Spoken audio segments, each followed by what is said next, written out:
It's 10 o'clock, ladies and gentlemen. If you could take your respective seats, we'll get underway.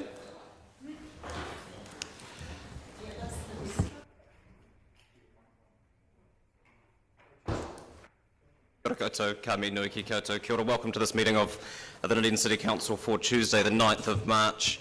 I'd like to start the meeting by acknowledging the passing of Tony Parata in his home of Karatane last week, an area of the city that he represented for 2 terms on this body following local government reorganisation in 1989, and since ceasing to be an elected member, stayed an active participant in civic affairs as a submitter on various proposals and plans, and as the long-standing chair of the Moana Gao Pool Trust. So I wanted to acknowledge that our thoughts, Council's thoughts, are with his whānau and family and friends at this point. There is no public forum, nor are there apologies. I will confirm that I'll move that Council confirm the agenda without addition or alteration. Seconded, Councillor Gary. Any discussion? I'll put it. All those in favour? Those against? That's agreed. Declarations of interest. Any amendments to make to that? Being none forthcoming, I'll move that Council notes the elected members' interest register, confirms the proposed management plan, and further notes the proposed management plan for the executive leadership team's interests. Seconded, Councillor Lord. Thank you. All those in favour? Those against? That's agreed. Part A reports, item 5, Draft Zero Carbon 2030 Alliance Memorandum of Understanding. Mr. West is on his feet. Ms. McTavish was hiding behind a corner. Apologies.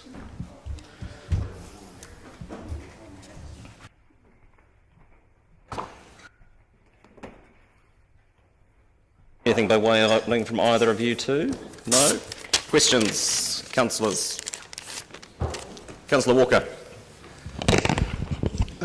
Yep, thank you, Your Worship, and thank you for the report. One question around, I noticed in the discussion, item 10, that there have been no feedback received from either of the Runaka. Is that still the case? And if that isn't forthcoming, is that a potential threat to this moving forward? That is not yet forthcoming, but should Council adopt the recommended option, there is a window of opportunity for that feedback to be, either option actually. There is a window of opportunity for that feedback to be brought into the process, so it's not envisaged that it will cause issues. Councillor Officer. Tēnā koe, Your Worship, tēnā kōrua, Ms. McTavish mā raua ko Mr. West. My question relates to the guiding principles on page 31, I think, of our order paper. Te clause A reads, or part A 3.1, te treaty o Waitangi with a particular emphasis on partnerships with mana whenua. And are you comfortable that this isn't actually consistent with the Local Government Act? Because the Local Government Act refers to the principles of the Treaty of Waitangi. Te Treaty o Waitangi is a very different beast. Yeah, it's a good point, Councillor. The guiding principles we drafted in liaison with the previous council, kai whakamahirihiri, so that's why we landed where we did. They have not, it has not been raised as an issue by any of the feedback that we've received from partners to date, but I'm sure that can be taken into consideration through the next phase of the process. But what I would say is, given that we haven't had feedback from mana whenua yet, that is something that might be, I think we need to discuss with them directly. Personally, I'm really in favour of upholding Te Treaty o Waitangi, given that's the version that was signed by, the only version that was signed by Lieutenant Governor Hobson. But if we sign up to this, we're signing up to a whole different thing. if we're serious about honouring te treaty as opposed to the treaty, I think we won't be able to deliver on it. So I had flagged this as something that, but in the absence of a discussion with mana whenua, I thought we just needed to have that first. Councillor Wiley.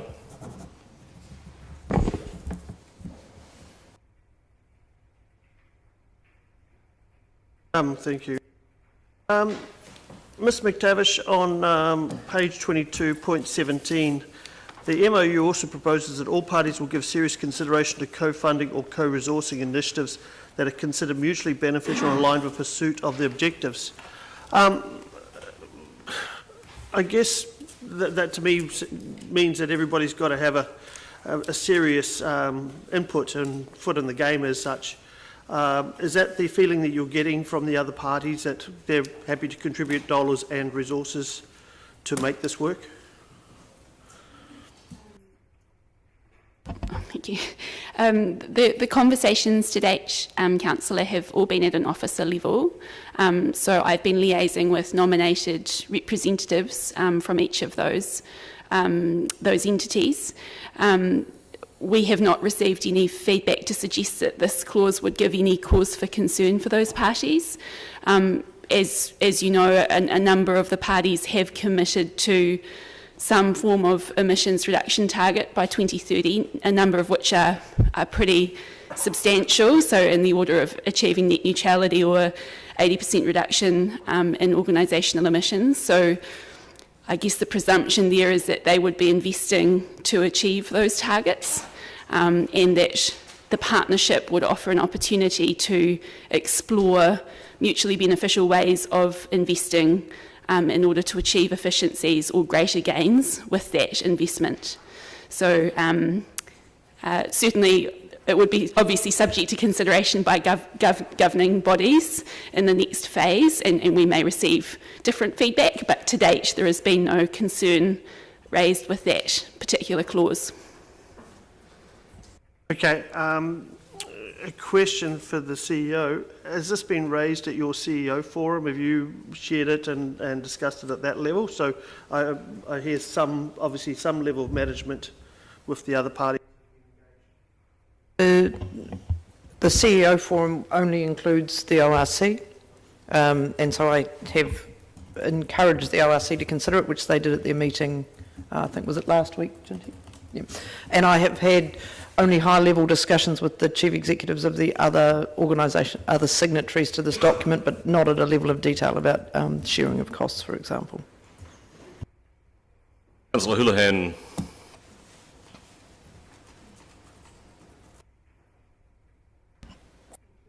Because there will be a new Vice-Chancellor, so will that are you expecting that might make any difference, or because they could have a different view, or?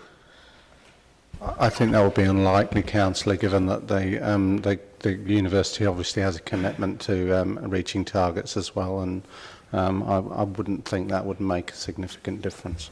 I just wondered if there'd been negotiations. Well, we don't even know who that is at the moment, I don't think, do we? No. What I would say, Councillor, is these documents are organisational, with the Vice-Chancellor just representing the organisation, so that will be the view of the university. The Vice-Chancellor is just the signatory. Okay. Councillor Gary. Thank you, Your Worship. Thank you, Mr West, Ms McTavish, for the report. I had a question around the parties involved, and I noted there's a mechanism to add other parties as deemed appropriate. But I just wanted to check in with you that you had a sense that this was from the other parties that would be signatories, that this was the right mix of organisations. Did you get a sense of that at all through the process? We haven't actually discussed that directly, Councillor. The original mix was as determined, or the partners that we approached were as specified in the council resolution, and so we didn't open up that conversation. However, there has been a clause written into the MOU to enable new parties to be brought on by unanimous agreement of the founding members. So there is a mechanism to do that. Yeah. Thank you. Councillor Elder. Thank you for all your work, and indeed our 10-year budget has a lot in it to do with carbon neutrality by 2030. And one of the things I was wanting to ask about, part of the commitment to this group is looking at committing budget to this work, and we're doing a 10-year plan now. So should the requirement, say, come upon us to spend or invest more money into this, would this then be put forward to, say, the next annual plan or something like that? I'm just wanting to know the mechanism around that. Yeah, I think that would be the intention, Councillor, that any funding that required for any programs that come out of this alliance would go through that process, yes. Thank you. But in the interim, contributions can come in many kinds, of which the in-kind support of staff time in the year between now and then would be an option in terms of working on joint projects. Yes, and the Forward Zero Carbon Work Programme budget, which Council has provisionally included in the 10-year plan for the purposes of consultation, does have a small budget, and therefore work associated with citywide emissions reduction initiatives. Some of that is energy plan, or previous energy plan budget funding, which has been, I guess, incorporated into that zero carbon work programme. So there would be a continuation of some of that existing budget to do some of that work. So what you're saying is, well, I'll ask what you're saying. So within that budget, there's opportunity to actually have some personnel costs associated with coordinating with with the members of this group. Yes. Oh, thank you. Councillor Wiley. Thank you.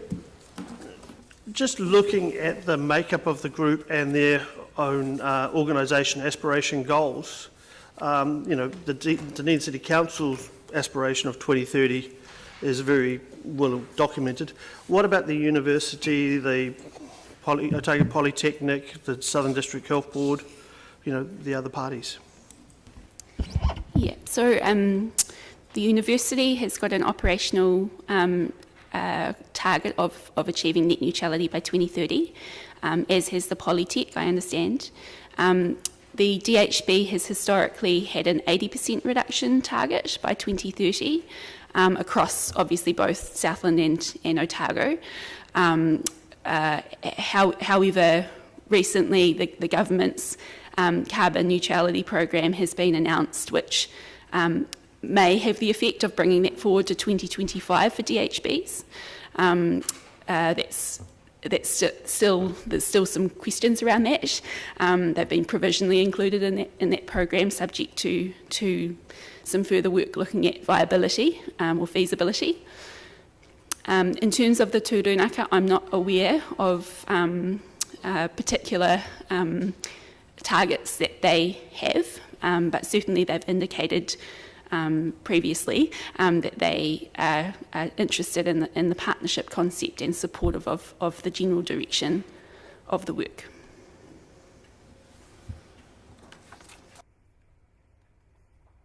Councillor Staines. Thank you, Your Worship.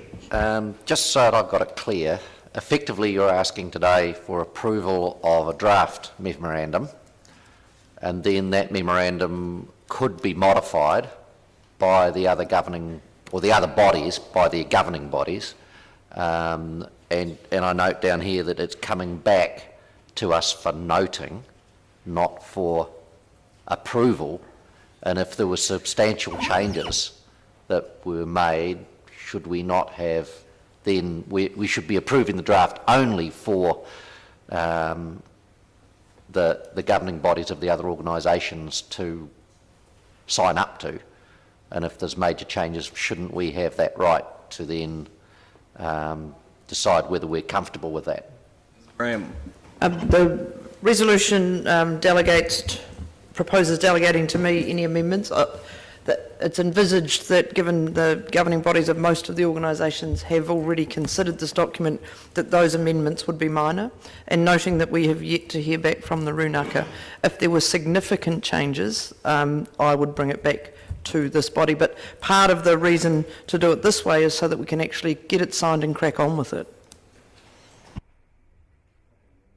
Councillor Barker. Thank you, Risha. I just have a question on page 27 under the risks, legal, health and safety, etc., where it says that there's been a legal review by Anderson Lloyd, and it's considered that there are some reputational risks for the DCC associated with non-delivery on emissions reduction ambitions. And I just wonder, did the review give a way of mitigating some of this risk? Sorry, Councillor, that those two statements should be read as two separate statements. We didn't seek a review of the risk profile from Anderson Lloyd.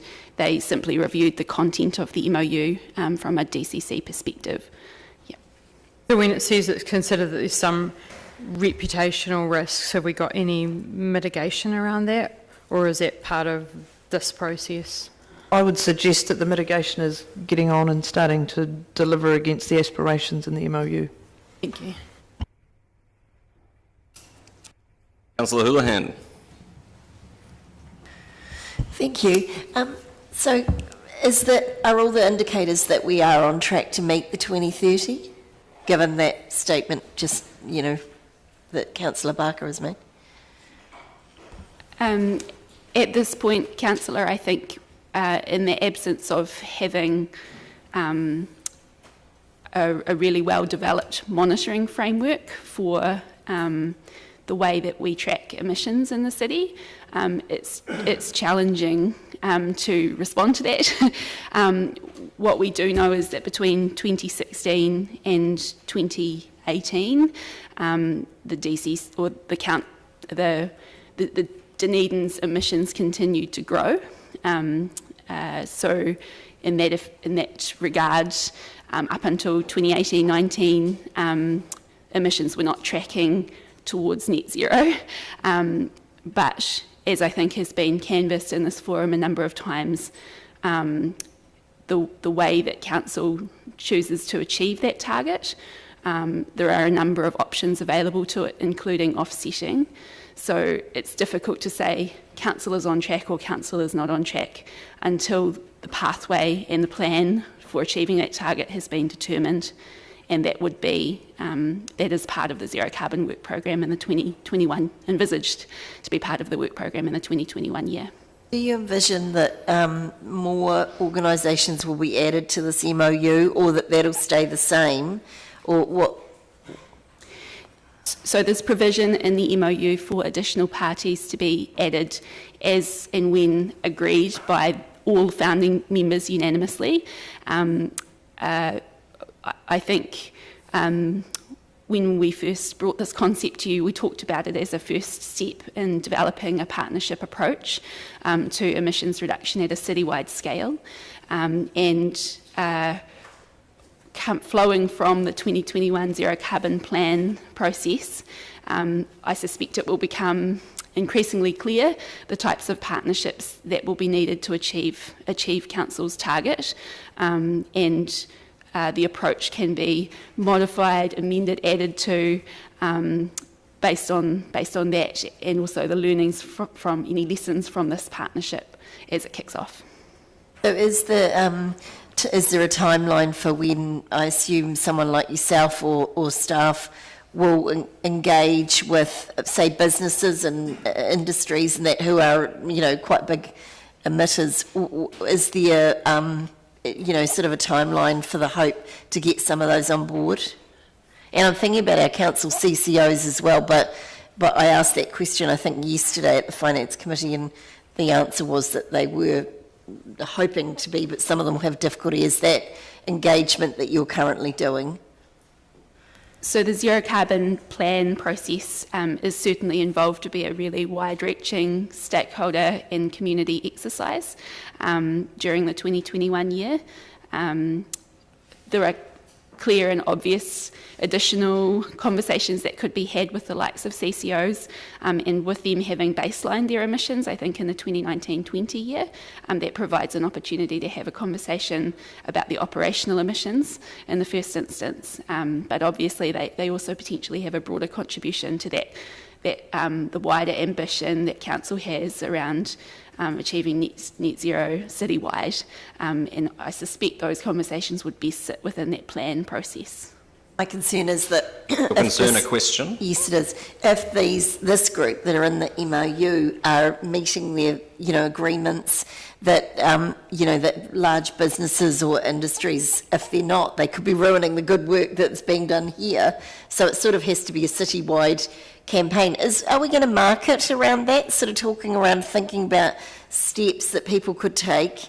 Because individuals obviously can make a difference as well, but is there any plan for that? In the zero carbon work programme budget that Council has provisionally included, there is some provision for some early work on engagement and communications, and also partnerships in this area. So should that be approved by Council, then that will be built into the forward work programme. Councillor Walker? The recommendations. Thank you. Councillor Raddick? Thank you. Following on from Councillor Hurlihan, whilst the various parties, the signatories to this may well set good examples, it's critically important that other sectors and groups and people in Dunedin similarly subscribe to the same goals and ambitions. And following the example of not asking a question, Councillor. Yes. So, in clause 19, page 23, public sector agencies or local authorities and major emitters in the Dunedin context, do you have any targets for further subscribers to this MOU? By targets, you mean numbers of organisations or numbers of... Numbers or specific organisations large enough to make a significant difference that you have in mind to target? There hasn't been, in terms of defining the criteria for new members, the criteria set out in clause 19 is as defined as it's been. I guess there would be an opportunity to refine that further and talk about numbers of FTEs or numbers of annual emissions, but I think it probably would get quite complex quite quickly, given that you can have a large organisation with a very small footprint and a small organisation with a large footprint. So defining it as major emitters in the Dunedin context is probably the most useful way to go, followed by a conversation around the table with the founding partners as to whether or not it's considered that bringing them on board as a partner would demonstrably help achieve the objectives of the MOU. Have you made a list of major emitters? There are a number of major emitters that are known by virtue of the fact that they are large energy users, but it would be fair to say that in some sectors, the likes of the transportation sector or sectors where there are a large number of small businesses that make up a large emissions profile, that there is quite a lot more work to do to define the potential or the contributions of those different entities. Remind councillors that the membership of this group as set out here is directly a response to a decision that council made as to who the members of this group would be. Councillor Lord. Yes, thank you, Ms McTavish. My question is not so much about the MOE, but do we know when we start progressing this work, like obviously we have to put budget in to do the work to know what we need to do, but do you have any idea of the high level costs that could be required to achieve the neutrality? feel like it's a question beyond the scope of this paper, councillor. It probably is bordering on that, but it was just an interest. I thought I'd slip it in. Yeah. And those sorts of questions are the questions that we would ask in putting together the zero carbon plan that requires the formation of this group to assist in the drafting of. Have a crack at go at answering it. So I think in the December paper that was presented to council, the broad potential costs of offsetting or insetting the city's emissions based on the 2018-19 footprint were included. I'm afraid I didn't bring those figures today, so I'm not going to hazard a guess at what they were, but they were significant. So I guess as a baseline or a ballpark figure, those have been presented to council. Obviously, that's one way of achieving net neutrality. There are a range of other ways of achieving net neutrality which would have a different cost profile. That work would happen through the plan process. Would it be possible to recirculate those figures or that report just by email? Papers are, councillor, I know you're a busy man, but the papers for all of our previous meetings are freely available to all elected members. Any further questions? It's been moved by Councillor Walker. I'm happy to second it. Would you like to speak to it, councillor? Yep, thank you, and thanks as ever to Ms McTavish and her team for all their ongoing work in this field. It's certainly much appreciated by this councillor. I mean, it's obvious to all, I hope, that we need to replace the now inactive and defunct Dunedin Energy Leaders Accord, and I certainly see this as the best way of progressing a city-wide emissions reduction plan. I do have, I guess, I'd like to flag, I do have some concerns if we don't, as we progress, get the input of one or both of the Runaka. So, but I am comfortable knowing, as has been highlighted by Councillor Staines, that the final version of the MOU will come back here for noting, and that the terms of reference for the Zero Carbon 2030 Collaboration Group will be brought back for approval. And finally, confirmation that DCC's collaboration group representatives will also be sought. So I'm fully supportive of this and comfortable, apart from that one issue around the involvement of the Runaka. Thank you. Councillor Gary. Thank you, Your Worship. This is a first step, as Ms McTavish mentioned, in our efforts to reduce our emissions and to have a plan, and it shows leadership in forming the Zero Carbons 2030 Alliance, because together we can do so much more with key organisations in our city than we could do on our own. And I think it's part of that journey to take the city with us. You start with those main organisations and you work from there. We've got a mountain of work to do in this space, and this is a first step. And it's hugely challenging, but I'm really encouraged by the fact this is before us today. And I do get frustrated when we have comments around, which colleagues are entitled to ask, of course, around costs and so forth going forward around the work we're going to have, that mountain of work. But the balance of that is the cost of not doing anything. And I want to finally acknowledge the work of Ms McTavish as she takes her leave for an excellent report and a huge body of work that she's contributed to this. Thank you, Jinty.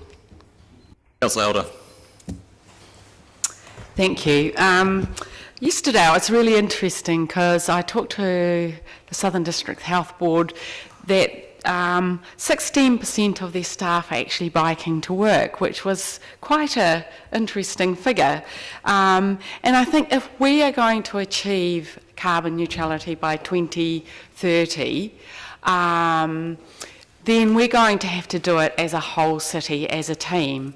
And so I think there are many, many, many things that we can do as a group that will slowly but surely chip away at what we need to achieve by 2030.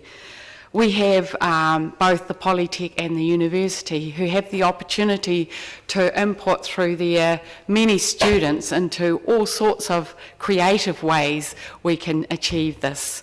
And so I think if we're going to achieve this, we're going to have to do it citywide. I believe all those who are signing up to this have the opportunity to actually reduce their targets by a considerable amount within their own organisations, but actually working together and sharing ideas and committing to them and having actions that come out of those is really, really important.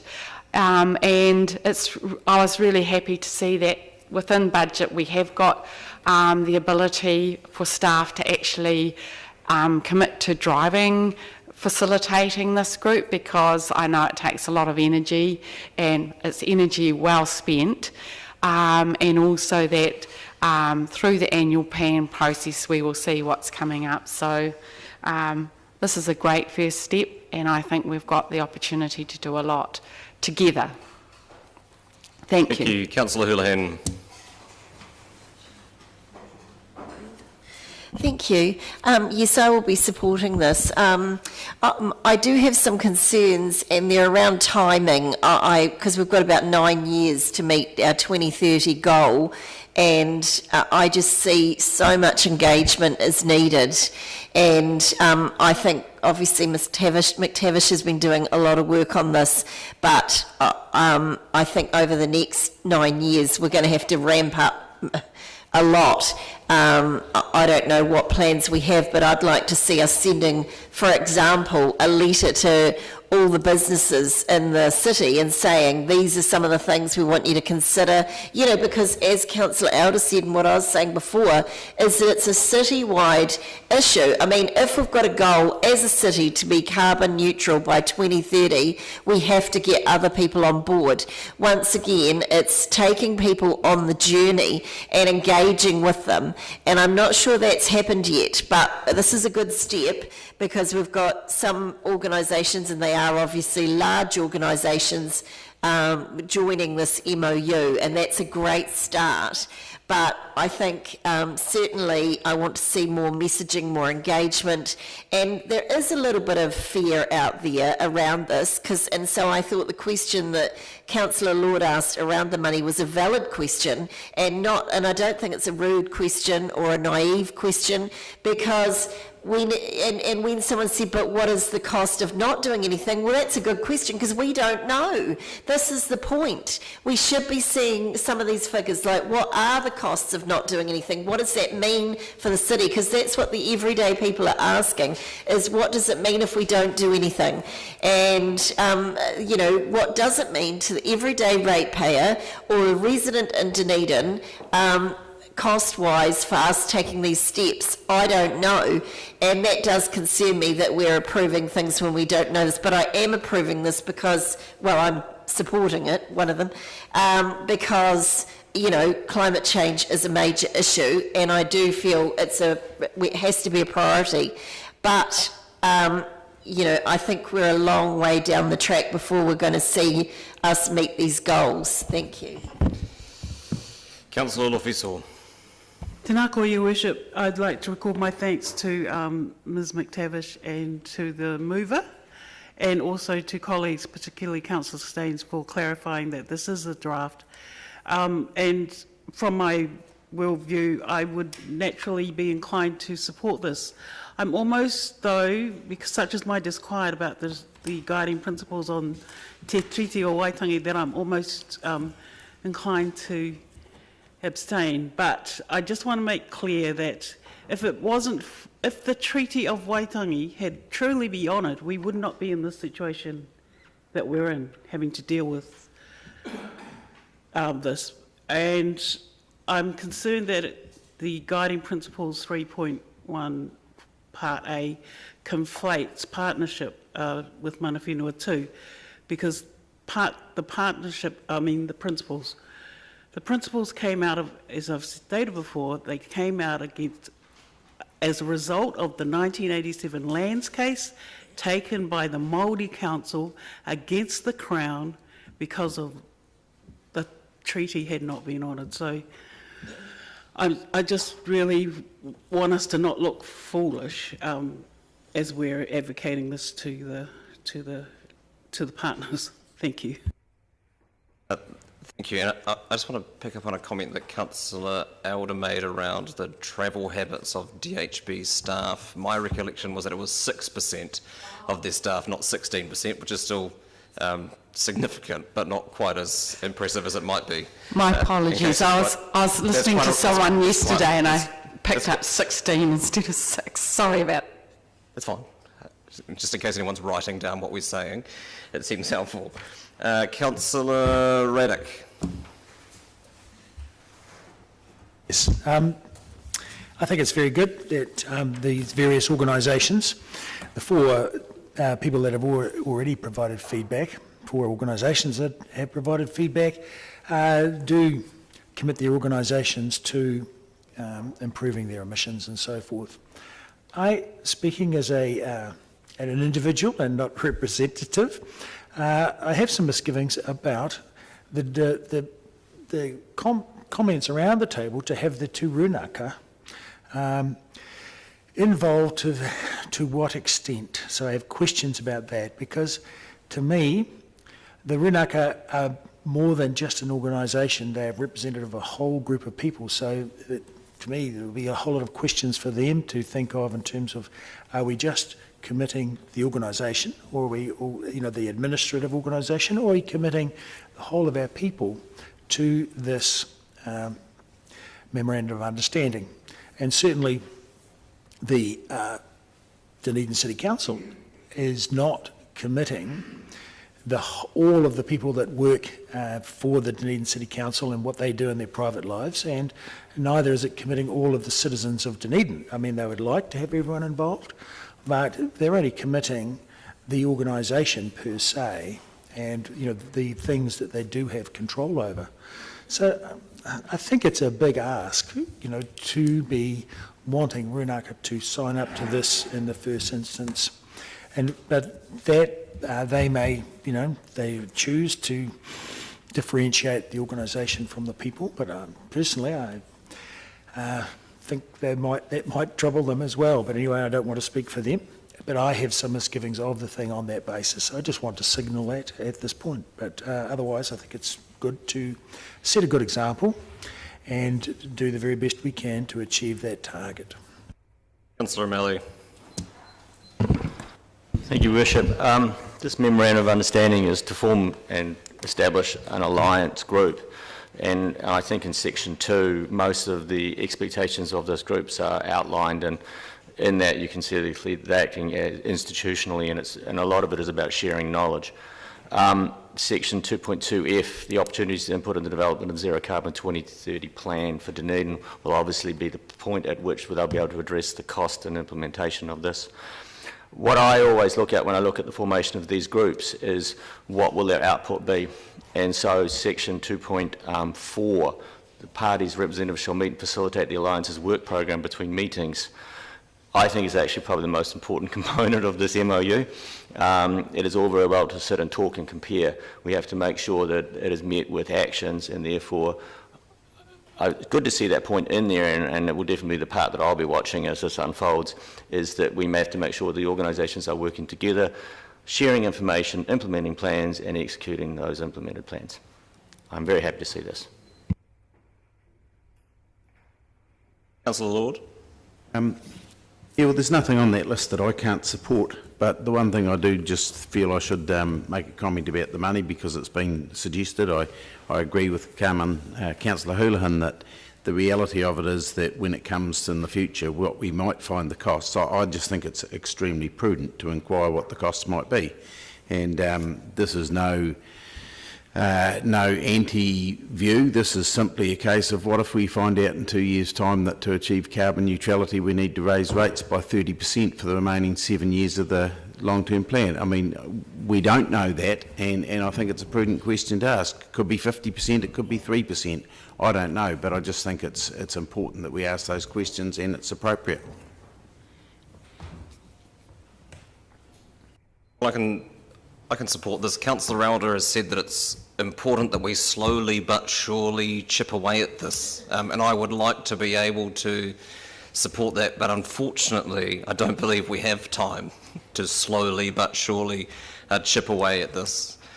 Councillor Houlihan has said that more engagement is needed. Well, that's certainly true of almost anything that we do, so long as engagement isn't a synonym for inertia.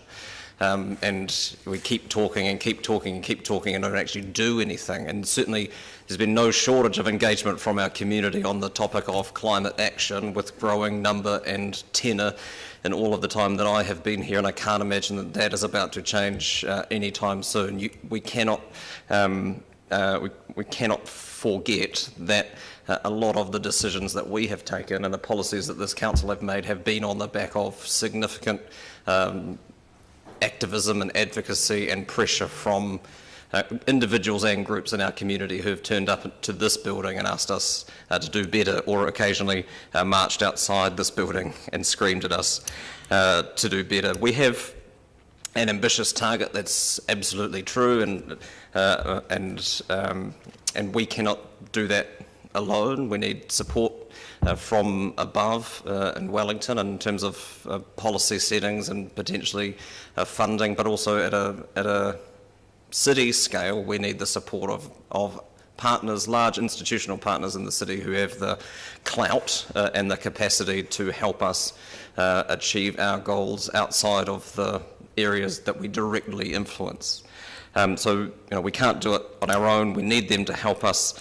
This group will help facilitate that work, and it's time that we cracked on with it. And I'm looking forward to seeing, as Councillor O'Malley has rightly highlighted, the actions to come out of this group and how we can collectively work to address those. Councillor Walker, your right of reply. I'll put the motion. All those in favour? Those against? That's agreed. Item 6. Welcome back.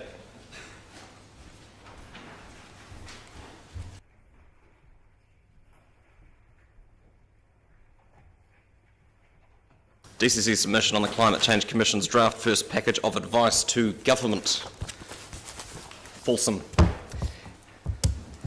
Nothing from the bench? Just to apologise for the typo in relation to the first option. Option 1 used to be 2 options. One was to adopt or to approve, and the second option was to approve with amendments, and in the amalgamation we ended up with without amendments. So that should read with or without amendments for option 1 on page 45. As you can see from the faces around the table, that mistake was well observed. Questions, councillors? Councillor Barker. Thank you, Worship. Is there the opportunity to appear in person for these submissions? That's a really good question, Councillor, and I'm sorry I don't know the answer to that. It's, I guess, a different process from the usual. So I'm sorry I don't know. But because often we've seen a tick box about whether you wish to appear in person, and I think we know. Yeah. It's not a select committee process, which is usually when they directly ask you. But having said that, I don't think there would be any harm in adding a line saying, were the opportunity to present itself, we would take that opportunity. Yeah. It would be great. Thanks. Further questions? Councillor Wiley? Thank you. Mr West and Ms McTavish, I note in our report it says submissions close on the 14th of March, yet on the Commission's website it talked about the 28th of March. Yes, well noted. Thank you, Councillor. They have extended the time frame from the 14th to the 28th relatively recently, so apologies that hasn't made its way into the report. Okay, thank you. When I was reading this submission, and I can understand it's very much along the lines of what Council has agreed and supported all the way through with 2030. But I note there's a number of lines here which really, again, contradicts the government's view and even some of the information on the Climate Commission's own website. And I'm thinking, you know, I take it this is really our council trying to influence or really push the case forward of why 2030 should be the time and not 2035 or 2050.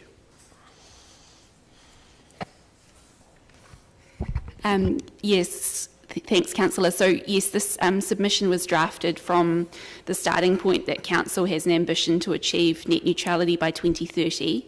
The work that we undertook last year, one of the key messages that came through all of the work that we did, including the rapid review, is that in order to achieve that target, there is a dependency on early government action to achieve that target. And so this submission has been drafted from the perspective of what is required to achieve Council's ambitions around emissions reduction from the government.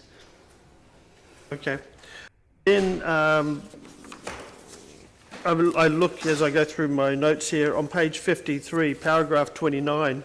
The extent to which the DCC is able to influence in these areas will depend on government policies and the availability of co-funding. I don't really see any talk of co-funding in the Climate Commission as such, and has government indicated that co-funding is going to be there for a lot of what the Dunedin City Council wants to try and achieve?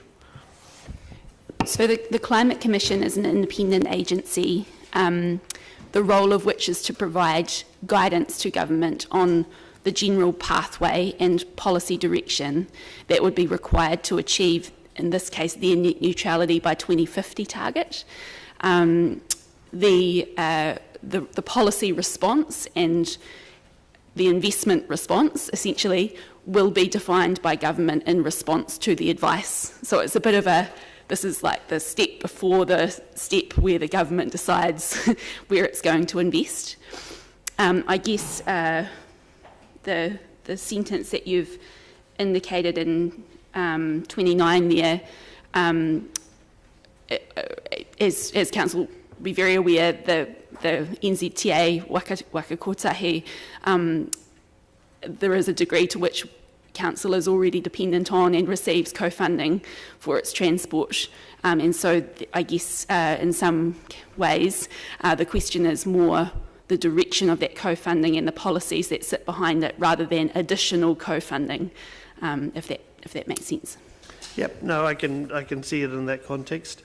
When I then look at the following paragraphs, for example 31, it says the DC agrees with the Commission's call for limiting urban sprawl, and while expecting the Commission's achieving emission reductions through changes in urban form takes a longer time. Now, I guess when I start reading this, it really goes back, and even the previous question I had goes back to what was discussed by some councillors in the previous item, you know, over the cost. But it's not, and as I read through this and also looked at the Climate Commission's website. Councillor, is there a question coming? Yes, there is. Is the fact that there is going to be a lot of cost indirectly on our own residents, and I'm again thinking of the housing. And how does that factor in all across the board?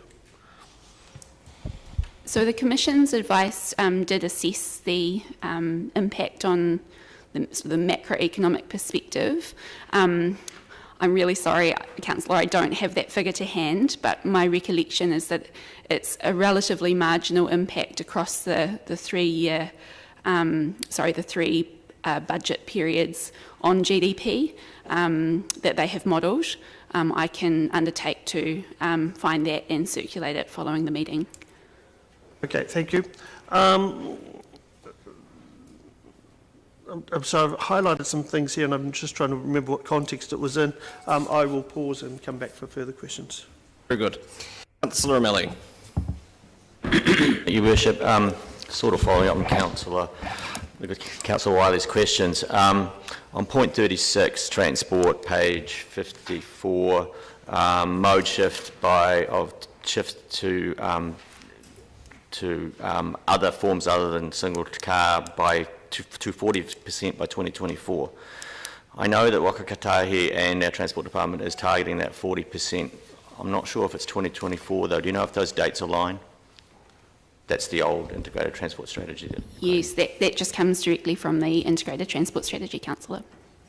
And to Councillor Wiley's point, a lot of that is co-funded by central government as we achieve it.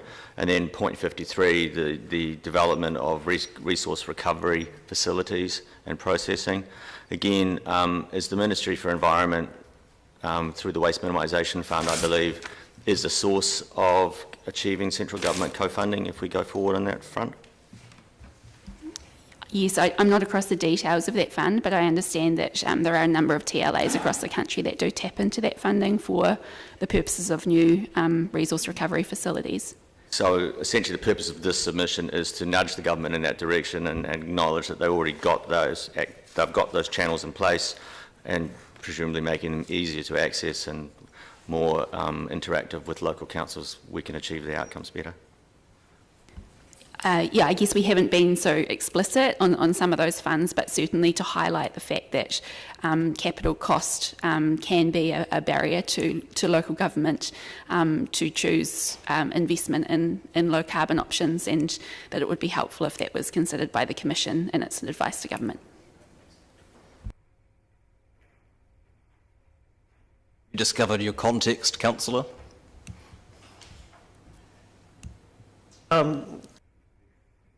Yes, I have, but I'm just rereading my notes. I guess so, Ms McTavish and Mr West are looking at point 83 on page 62, the conclusion. And it talks about, you know, the Commission's guiding principles, comprehensive analysis and recommended actions promote a shift towards a carbon neutral economy. However, noting its targets for Dunedin are more ambitious than the government's, the DCC's preference is for accelerated action to reduce a gross emission of source in the periods of 2035. Now, when I think of what's going to be happening around the city and what we're going to be considering in the long-term plan, the construction of a new hospital, a lot of other construction, looking at the emissions that come from construction and other industries, I'm trying to balance all this out to say what is realistic for us as a council to go with, what is realistic for our residents, what's realistic for the country. And I still go back to my mind, and as I read the Climate Commission website and look at what they talk about, 2050 is a realistic timeline. Yes, there's areas we want to accelerate on, and it's important to do this work, but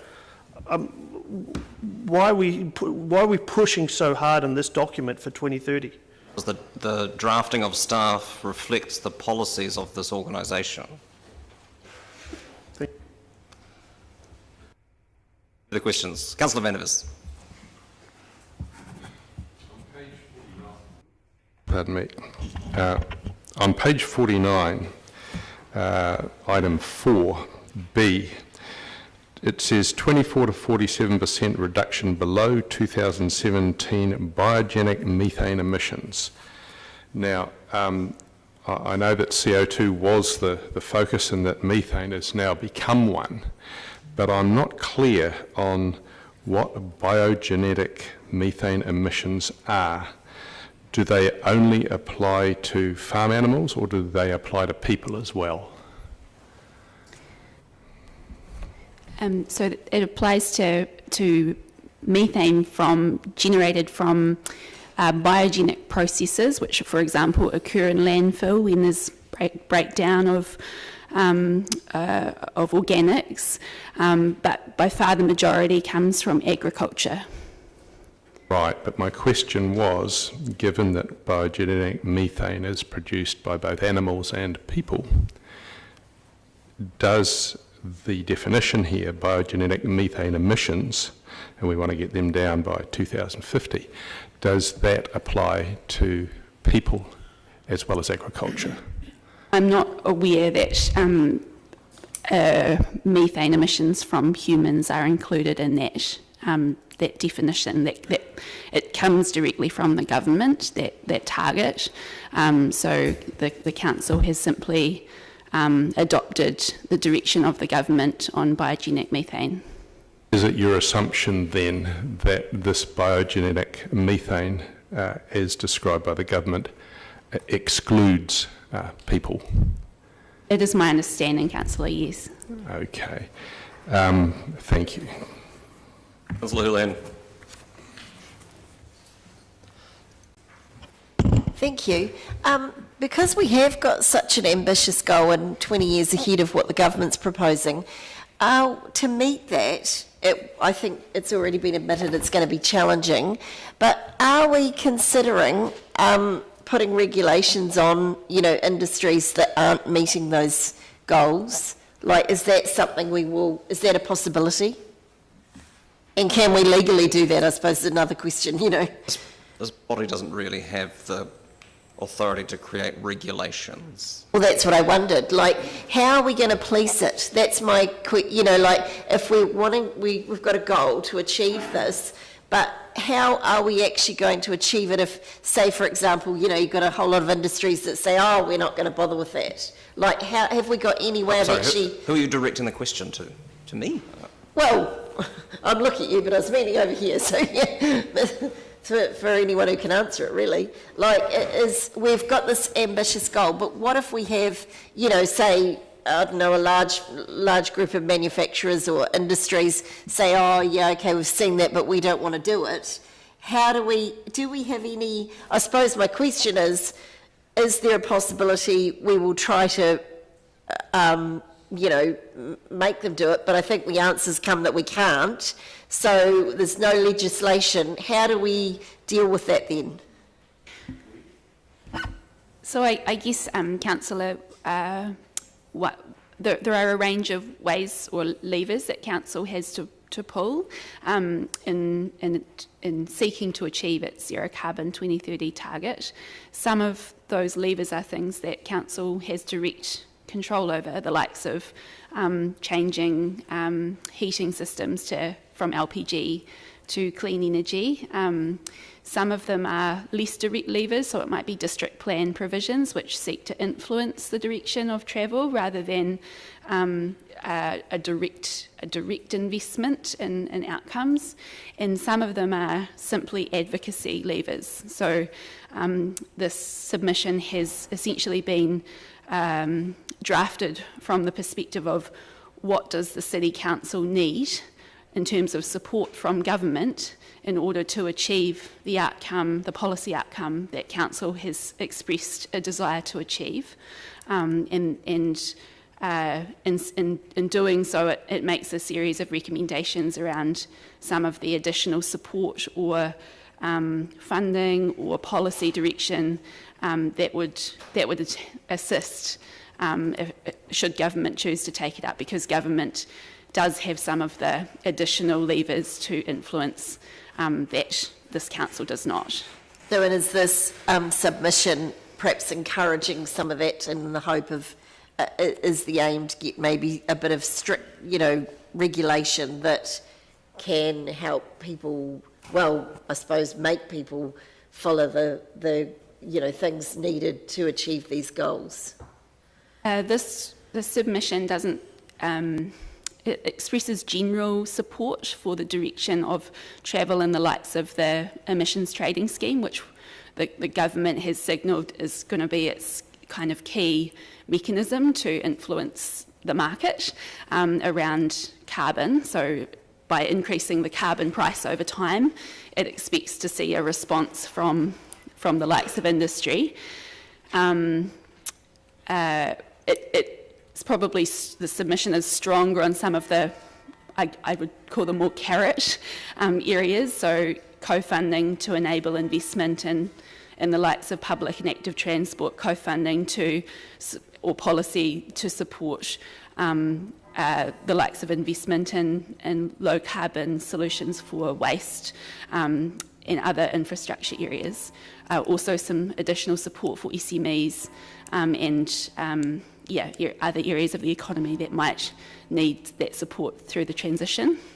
I was also wondering, you know, in the if we achieve the goal and in 2030 we're carbon neutral, how do we, you know, what things would have to be put in place to maintain that? Like, I'm just thinking, say if we have new businesses come to town, will they be given sort of regulations in there of like, well, we're a carbon neutral city, so this is what, you know, we expect you to sort of adhere to, or, you know what I mean? Like, how do we keep that carbon neutrality once we've got it, if we get it?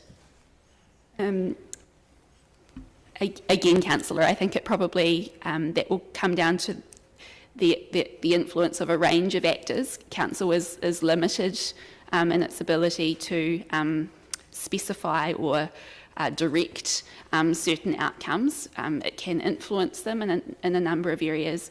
Government also can influence in a number of areas. And so I suspect that through the development of that zero carbon plan, it will become clearer what the particular roles are for different partners in achieving those outcomes. And so at the moment, there's no plans for the council to try to get more power to regulate, to enforce this, to meet this goal? There's certainly not that I'm aware of. Okay, thank you. Councillor being the carbon police. Councillor. Further questions? If I may, I've just been thinking a little further about Councillor Vandervis's question. I just thought I'd better add that biogenic methane is also generated through our wastewater treatment plant processes. So obviously that is of biogenic or human origin, and methane that is produced through that process would be captured under the definition that is of biogenic methane. So just, to give you a fuller answer. Apologies for that. Thank you. No further questions. I'll move the recommendation with the amendment suggested by Councillor Barker that were the opportunity to present itself to speak to this submission, we would avail ourselves of that opportunity, or words to that effect. Ms Adamson, thank you. It's been seconded by Councillor Gary. And speaking to it, I welcome finally the advice that has been proffered by the Climate Change Commission in providing what they see as a pathway to a zero carbon, a commitment that our government has made to reach that point by 2050, and that this body has set out to achieve locally by 2030, and our zero carbon plan, which has been discussed in the previous item and in previous meetings, will help set out how we can contribute to that. The Climate Commission is an independent body, as has been pointed out. My nervousness is that they will set out a position. This is their advice to government. What government does with it and what they choose to accept or not is really the key decision. And my fear is that in the interests of appearing reasonable, or in the interests of building a broader consensus, government pushes back on these recommendations, and we end up with a more diluted pathway in the short term, which, as we know, creates a bigger problem for us further down the line. Our community and this council is ambitious about climate action, about trying to build a safer climate future for our residents, and about being responsible international citizens. And I was reflecting on this on Commonwealth Day over the weekend, and I haven't reflected on the Commonwealth in any real respect for quite some time. But in the field of environmental consequences, this looks very different in countries like New Zealand and Canada as it does in countries like Kiribati or Bangladesh. And being a responsible international citizen means, in the 21st century, taking climate change seriously. It's helpful that the submission sets out the key areas where we can contribute to that work.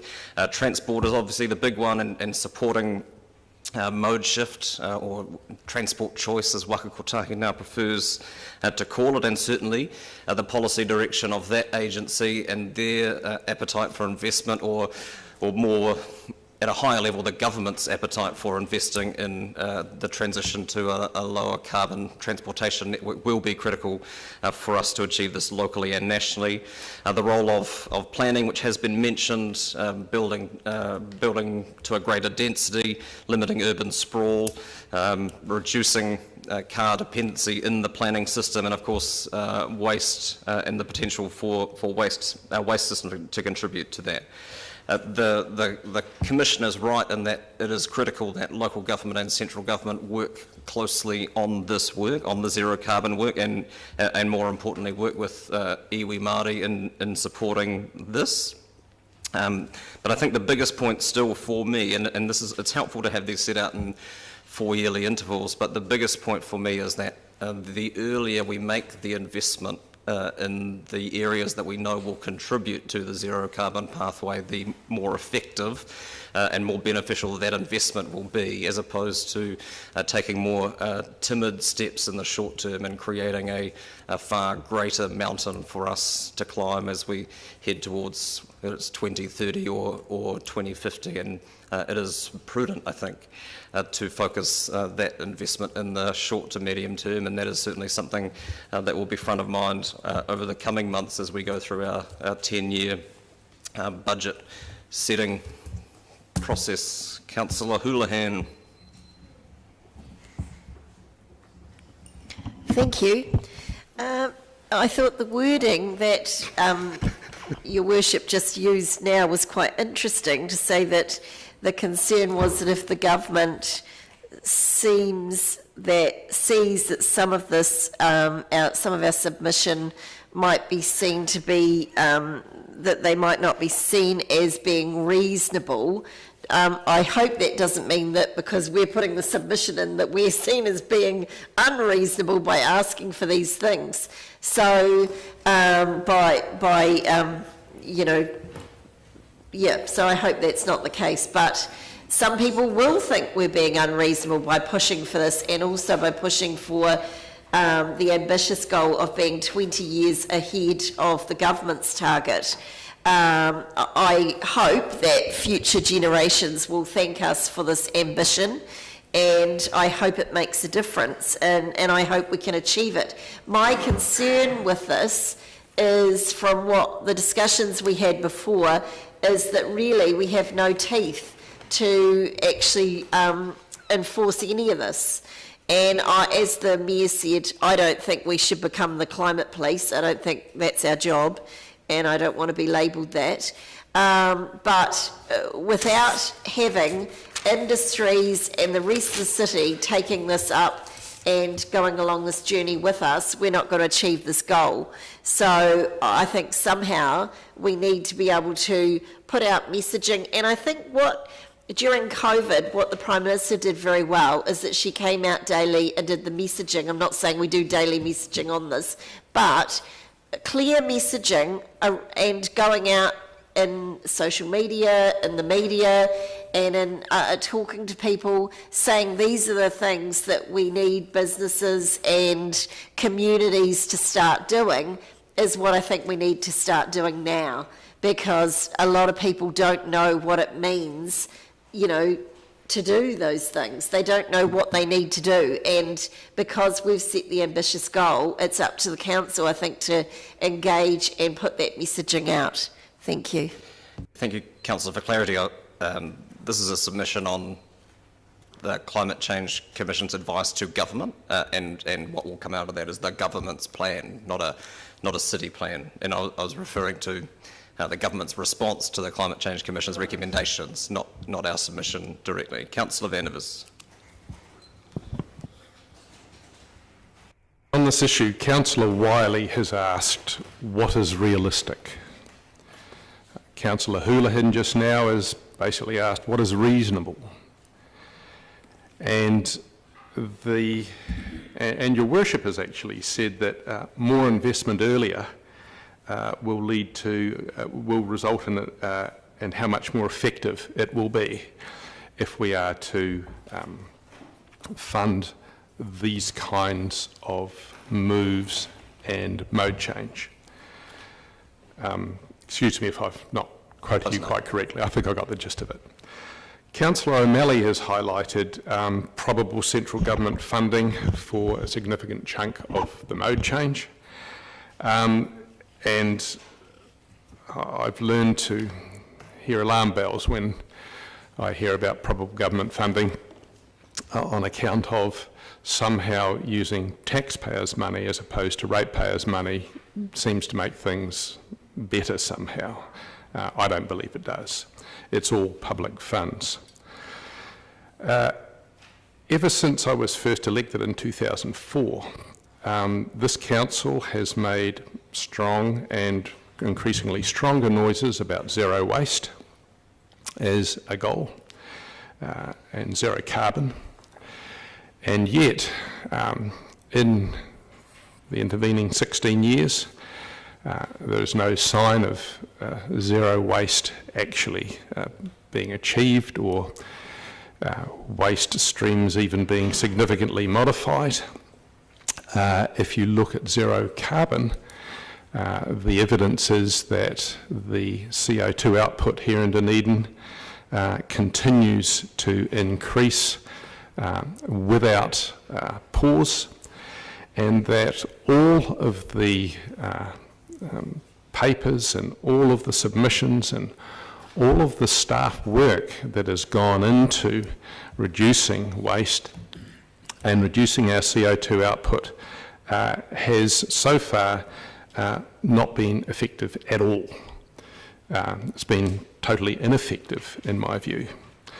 The proposal now from central government to destock farms in order to reduce, amongst other things, biogenetic methane, to me is an extraordinary suggestion and brings in the sceptre possibly of destocking people as well, since we, like cows, are also sources of methane and CO2. We breathe in oxygen, we breathe out CO2. The demonisation of CO2 and the implications for what needs to be done about it, to me, are not realistic, to answer Councillor Wiley. The proposals in the submission, I don't believe are reasonable, to answer Councillor Houlihan. And the mode change promoted strongly by Councillor O'Malley, park and ride, getting people on bicycles, etc., using public transport, I don't see as actually achieving the effective result that is hoped for. For all of these reasons, I find that our continuing production of these kinds of submissions, this submission in particular, to be largely a waste of resources.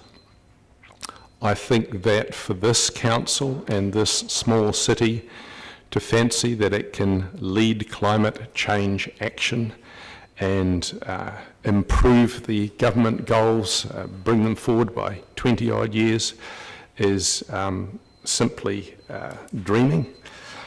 And in my view, this submission is essentially a virtue signalling, make paperwork, bureaucracy building exercise that is not going to actually achieve any of the stated goals.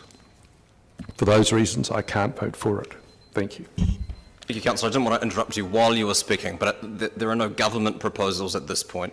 Proposals and recommendations have been made by the Climate Change Commission that will then be considered by government, and they will do with those recommendations what they will in due course. Councillor Barker. Thank you, Your Worship. I support this excellent submission, and that's why I just had one question, which was around whether we would have the opportunity to submit in person. We have, as a council, committed to the 2030 carbon zero. We've seen our children march. We might have even marched ourselves. I think this is really useful to try and push government to actually move faster, to show more leadership and urgency. I was especially interested in around the standardisation of some of the measures, because as a council we've been investing and struggling ourselves into finding these measures. I was also, I guess, sad to hear Councillor Vandervis's comment on waste reduction and CO2 output ineffectiveness, because I wonder what might have happened if we hadn't done stuff like capturing the methane from our landfill at Green Island. So we have actually been working towards this. So I just take, anyway, that comment in connection with what we have done. So I do support the submission, and I look forward to hopefully the opportunity for Dunedin to appear in person in front of the Commission and push this along faster. Thank you, Councillor Walker. Yep, thank you, Your Worship. I just want to thank the team once again for the work on this, and echo Councillor Gary's thoughts around Miss McTavish and the impending arrival of another McTavish. Good luck. And I actually like that we've been really bold in this submission, because often I don't think that is the case, and sort of in some ways standing our ground. And I think everyone in this city should at least be cognizant of the potential consequences for many, if not a majority of our citizens, if we fail to act on emissions reductions. And I certainly am grateful for the actions of the previous council in calling or being brave enough to declare a climate emergency. This submission, of course, on climate action for Aotearoa supports the government's aim for a carbon neutral future, and by extension supports this council's ambitions for a Dunedin-wide net carbon neutrality by 2030. We obviously can't achieve those ambitions on our own, as we alluded to in the last paper, so we do need key partners, and in this case, including the government. And we want them to have equally ambitious eyes focusing on transitioning to a low-carbon economy. So within the submission, the bits I really support are particularly the call to see a stronger emphasis on early interventions, delivering a higher proportion of the requisite cuts to gross emissions in the period to 2035. I think that's really important. We can't sit in our hands. We need to be ambitious. As the Mayor mentioned previously, that's the right thing to do in response to the many people who have come into this chamber calmly or not calmly with banners and called us to take action and let their views be known. And I think we need to respond to that. I also really support the call for partnership opportunities with the government on pilot interventions. I think that's a really key part of this. Not only so we can make faster progress towards local emissions reductions, but because as a city we should be leaders in telling the rest of New Zealand, in fact the world, about the best methodologies to achieve a carbon neutral future. It's not dissimilar to the way this country responded to COVID-19, or perhaps Councillor Vandervis would have tagged that as dreaming prior to it happening. And in terms of our integrated transport strategy and our goals around active modes and public transport, I again support our call to government that our local efforts need to be backed by much stronger government direction, support, and particularly investment if mode shifts are to be achieved. Thank you. Councillor Gary. Thank you, Your Worship. I want to start by acknowledging Ms McTavish and the team for this submission. As mentioned, we have the ability to influence. We're limited in our ability to direct. But we have, as Councillor Walker just said, and I had written down the same word, we do have the opportunity to be bold, to reflect our aspirations. And yes, we are bolder than the Climate Commission has suggested to the government, and we don't know where that's going to land in terms of government policy and direction. But we have had vision in the past. This council and last council, I'm proud to say, has had the guts, the courage to show some leadership. And we've got to hold that nerve right now to continue that journey. And we've got to do it confidently to reflect what our citizens demanded. They demanded, they didn't ask, they demanded. That was made really clear, and any of you around this table that were in the gallery that day or joined in the climate march or viewed the climate march will be in no doubt as to what those demands were. I was really heartened in the submission around the suggestion of pilot programs, and this is an area that we can show practical leadership in. We're already doing that in terms of the South Dunedin future. And I think there's a whole lot more potential in there, so I was pleased to see that in there. Typically in local government, things take time. And we're late already in our response to climate change and reducing our carbon emissions.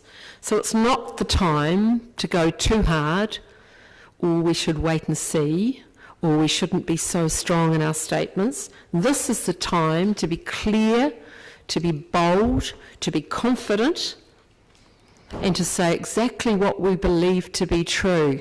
Have the courage of our convictions. So I'll be supporting this motion. Thank you, Councillor O'Malley. Your Worship, I don't think humans are big methane producers because we're not ruminants. You have to be a ruminant to be a big methane producer, and good examples of ruminants would be sheep, cows, or asses.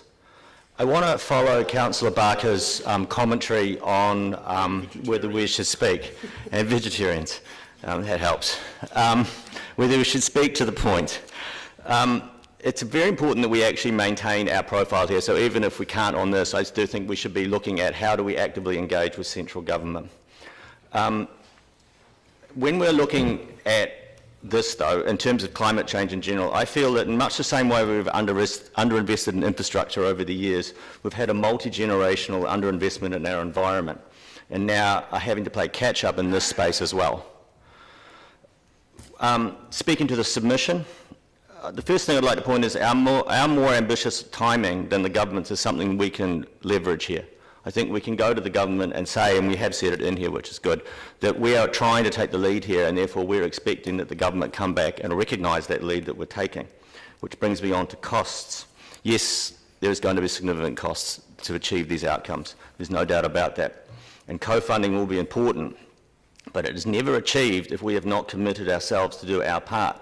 And it's good that in this particular submission we can point to activities that we're already doing, which Councillor Vandervis has kindly pointed out. And that is allowing us already to get more co-funding. I am seeing from my position on the Regional Transport Committee significantly more transport funding coming towards the city because we are committing ourselves to these ambitions, and we were told only yesterday by Waka Kotahi that our significant transport spends are completely in line with the government policy statements, and therefore we are more likely to get funded than we have been in the past. Likewise, with diversion of waste, the Ministry for Environment is interested in what we're doing, and I believe again we can take lead here, but it will require that we actively do things as well, and those are also covered in this submission. So, in conclusion, this submission is a good description of the city's policies, ambitions and activities, and I'm confident it will assist the Commission in providing government with sound advice, and I'm very happy to support it. Thank you. Councillor Reddick. Yes, there's a whole bunch of interesting things in the submission and clearly outlining what the DCC is doing, and it's clearly stepping up to do more and more to achieve that zero target. I'm very mindful, though, of what Councillor Vandervis says, that it's been quite a long time of talking about it, and very little activity has taken place. And I'm very concerned that some of the initiatives we're pushing through at the moment, take you more in the nature of stick rather than carrot. And I think the population in general responds much better to carrot rather than stick, and I would like to see us put a lot more effort into carrot-type initiatives. And the overriding thing that I see in this submission is in and around submission number 14, asking the government for more money, so to a greater spend on carbon reduction. So if it has that effect, then that will certainly help us in our ambitions. Councillor Lofiso. Tēnā koe, Your Worship. I'd like to record my thanks again to Ms McTavish and Your Worship as the mover of this motion. I'm very much in support of it, and I just acknowledge the kōrero of colleagues who remember the last triennium and the passion and the energy of the climate strikes. Although I, unlike Councillor Vandervis, haven't been here since 2004, I'm very mindful of the fact of our generation needing to make room and space and actually commit to actions where we listen to the young people who have challenged us consistently in the last couple of years. And the climate change report, of course, has been a topic of discussion in my circles, and again, it's very important to me, being of the boomer generation, if you like, to actually give real voice and genuine, pay genuine attention to the young generation and those who do not have the power yet, and yet they're going to inherit this crap. Thank you. Councillor Elder. I'll support this submission, and I see it in the context of our MOU with our partners within Dunedin. I think if we're going to achieve anything, we have to do it in partnership, and a key partner is actually central government, and asking central government to look at their policies, look at what they're doing, and change them towards, moving towards a carbon neutral future is key to this. And our ambitions around transport and increasing use of buses means they have to look at how they fund buses and what they do in that direction. When our ambition around walking and biking means they have to look at how they fund those things and change their policies. When it comes to building healthy homes that are well insulated, etc., they need to look at building codes and their expectations, and also they need to fund those, or at least be a partner in funding those, because in fact central government has a lead role in this. And so I'm supporting this. I think it's a good gesture, and one of the outcomes I think that is maybe unintended, but which I see as a huge positive in all this change, is that our health and well-being will increase because of this.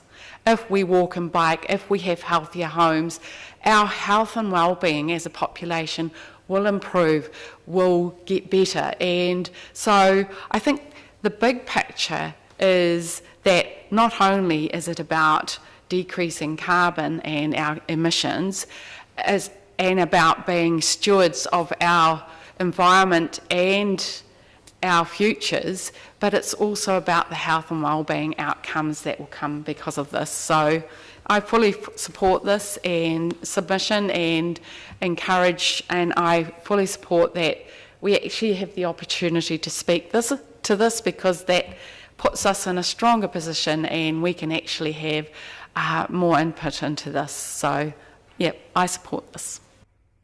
Thank you. Councillor Wiley.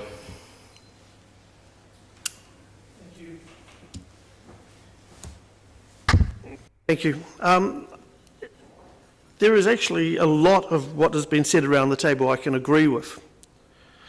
Unfortunately, I can't agree with it all, but there is still a lot of common cause here, a common support and common goal, and where we want to go.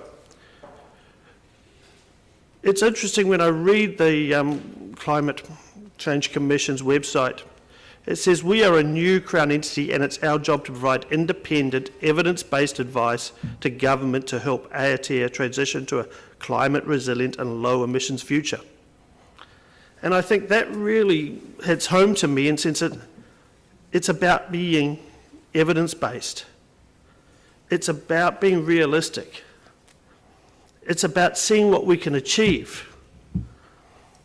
And when I look around our city, with what we've got going on, as I stated in questions, I'd rather see having a realistic goal than a goal that really we're not going to come close to, in my opinion. The other part of it, we can be bold, we can be ambitious, we can use all those words. But we owe it to our community to really look at what is going to be realistic, what is the pathway. And that I could totally support item 5, which we discussed before in the partnerships. There is a lot that's going to happen, new technologies. We are going to transition away from fossil fuels. And the impacts won't always be evenly distributed. Not everyone will be able to afford an electric car. Not everyone will be able to afford an inner city apartment. Every city is going to grow. And how we grow is going to be part of it. But the other part is look at our city and what are we based on? We're tourism, we're education. Construction is going to be huge. Unlike a lot of cities, farming is a big part of our footprint. So we're having to take that into consideration. We've got forestry. It's quite a different from a normal metropolitan city. But there's one line that really struck home with me in the sense from the Climate Change Commission website. Aotea must have an equitable and fair transition to a low emission economy and society with benefits widely shared. And that to me is what it's about. We've got to be very much ensuring that everyone can go on this journey. And it's a fair transition. And it's about the realities of what we're going to be able to achieve. And that's what I'm really focused on. And for that reason, as well as this report is written, and I really appreciated a lot of the data that was in here and the information that was in here, I just, cannot support it. Councillor Staines. Thank you, Your Worship. My feeling is there is pretty strong support around this table for these resolutions. In our last agenda item, we approved the next stage in setting up a partnership that will help us as a city achieve that zero carbon footprint goal. There is no doubt that for our city and towns and cities throughout New Zealand to achieve the goal and achieve it more quickly, that they will need the support of government. And the Climate Commission's document that we are submitting on does point in the right direction. You know, government is finally starting to move and show some leadership in this space. And I guess they're tied to 2050 because that's what was set. But there are many, many organisations and towns, cities in this country that are saying it needs to be sooner. And so colouring our submission with our desire to see government take a more quickly take on an approach and move that date forwards is the right kind of thing for us to put in a submission. And for those of us around this table who are scared or concerned that we may not meet the goal, I'd say we may not meet the goal, but by God, we've got to give it our best shot. If you had a tidal wave coming towards you, would you stand there and do nothing because you couldn't afford to walk up the hill? No, you'd walk up the hill. So, you know, it's not possible to quantify, I believe, what the costs will be. but we have to have a goal that aims at getting us into a safe place as quickly as we can do that.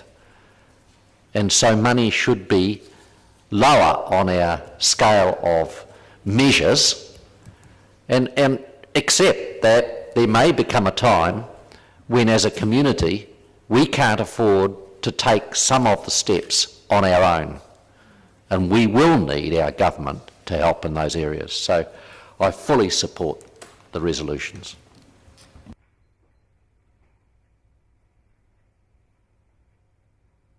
Councillor Lord.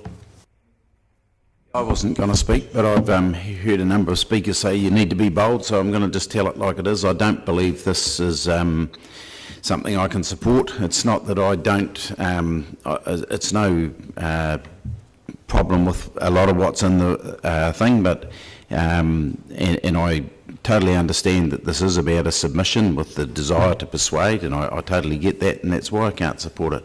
I think in this country we've demonised CO2. There's you know, we talk about, the reality of it is that this world has never been better fed than it is right now. People have, we can sit there and talk about cold homes and unhealthy homes, but I'll tell you what, they're far better than previous generations have enjoyed. We've never ever lived in such a good time, and the only way that we're going to ever get to a point of being carbon neutral is to completely take away the things that have enabled us to get to this position. And you know, people think they work hard now. Well, think how hard your grandfather had to work to achieve the same outcome. We've abrogated our responsibilities to a few people to produce our food and to produce our clothing, and then we demonise those people, and I just don't accept that this is the case, so I can't support this.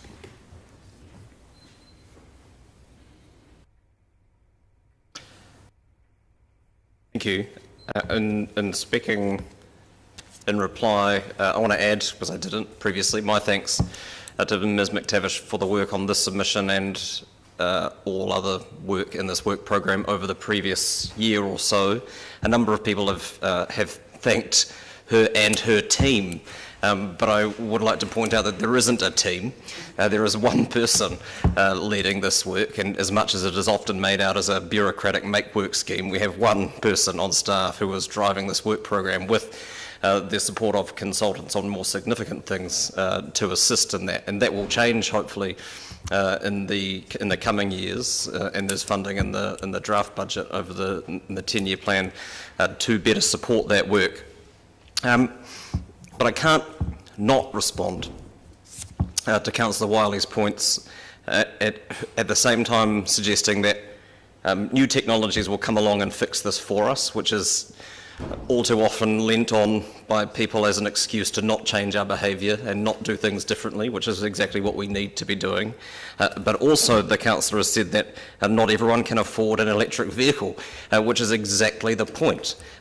Electrifying the fleet, relying on technological solutions, vaccinations for our patterns of behaviour and consumption, isn't how we're going to get ourselves out of this problem, which is why we need to invest in alternatives for people to become less dependent on their vehicle than they currently are, and not trying to figure out a way of letting them continue or forcing them to continue, which is what we've done with planning basically for the last 50 or 60 years. We've built car dependency into the very fabric of our cities, and that is the thing that we need to tackle and challenge. It's the greatest opportunity that territorial authorities have to do to influence the zero carbon pathway, and I applaud the comments that have been made around the work that we are doing and the support ongoing that is required of government for us to continue down that path. The solutions absolutely need to be fair and equitable.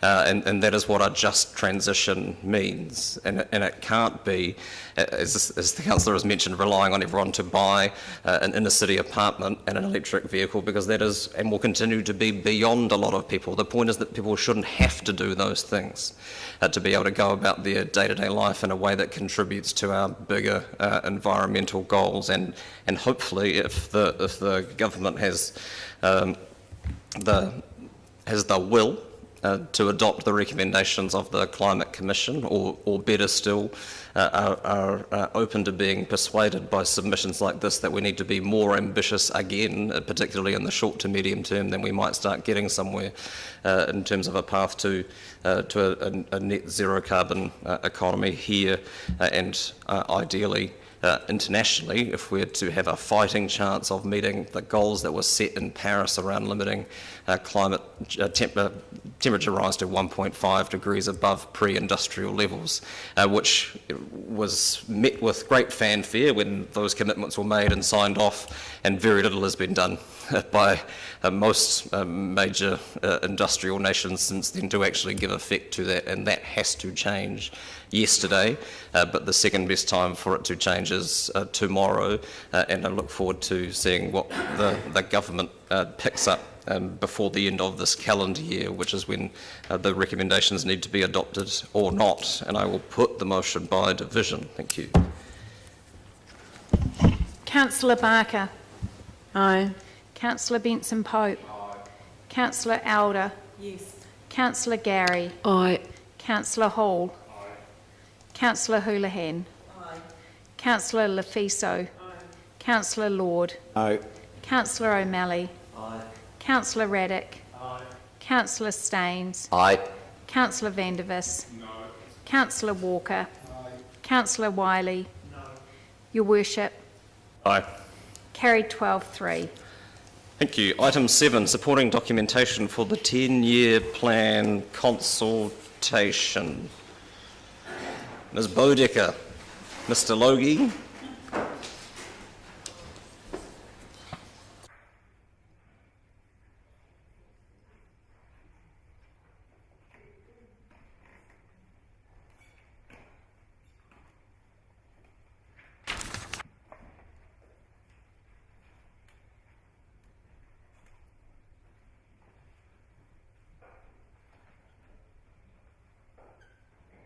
Any opening comments from?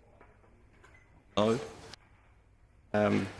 Questions? I have one overarching question. What would be the implications for Council of not adopting these documents? We're required to adopt supporting documents, and otherwise, without adopted supporting documents, we can't consult on the long-term plan, and we would have to come back with new documents if that was what you wanted. Questions?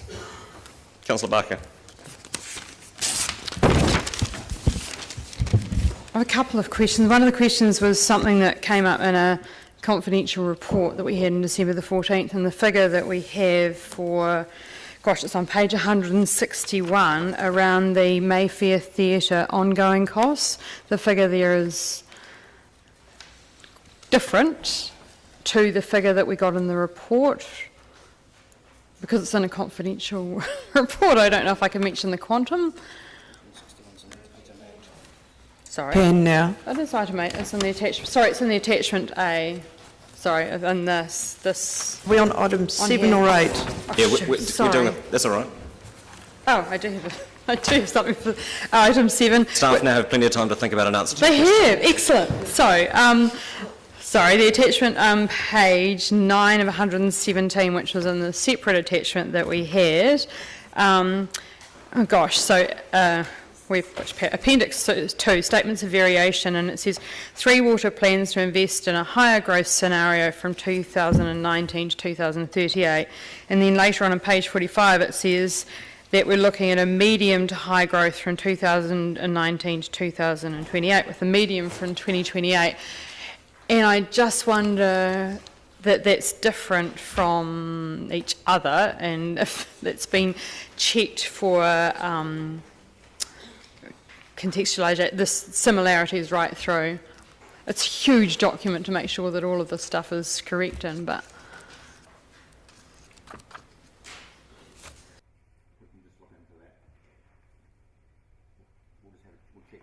Yeah, I know that it changed, but it's, thank you.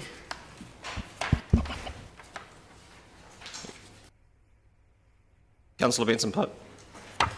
Thank you, Your Worship. 2 questions.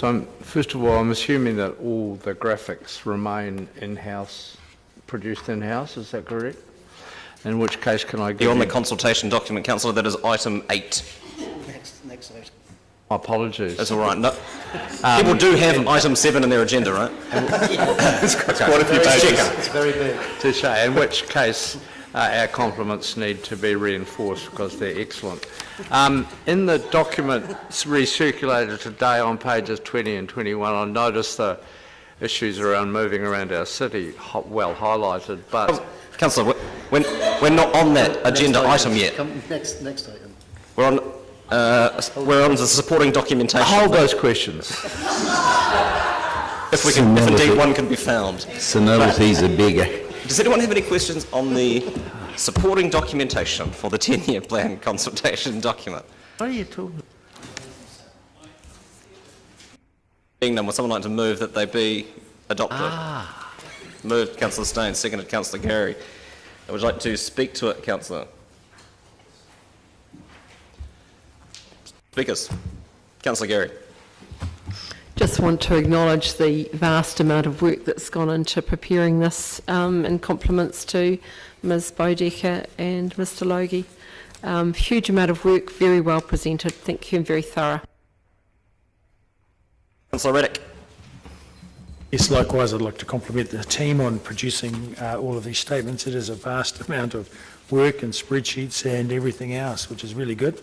I disagree with the amount of rates rises that we're planning and the financial considerations that the council has voted for. However, I certainly do not disagree with the very clear and actually concise way that the information is provided to the public on which to decide the 10-year plan. Thank you. Thank you. I'd ask councillors to focus their comments on the supporting documentation rather than relitigating the decisions of the draft budget meeting. Councillor Houlihan. Thank you. Yes, I would also like to thank Mrs Bodecker. We've had extensive workshops and engagement on this 10-year plan, and following on now, some councillors, including myself, voted to have more engagement with our community, and I think that's a really good thing. People are wanting to be listened to, and I hope they come to some of the events that we've got around the 10-year plan, and that they chat to us and get more information and put some more input into what is needed for our city and read this document and its supporting documentation. Thank you.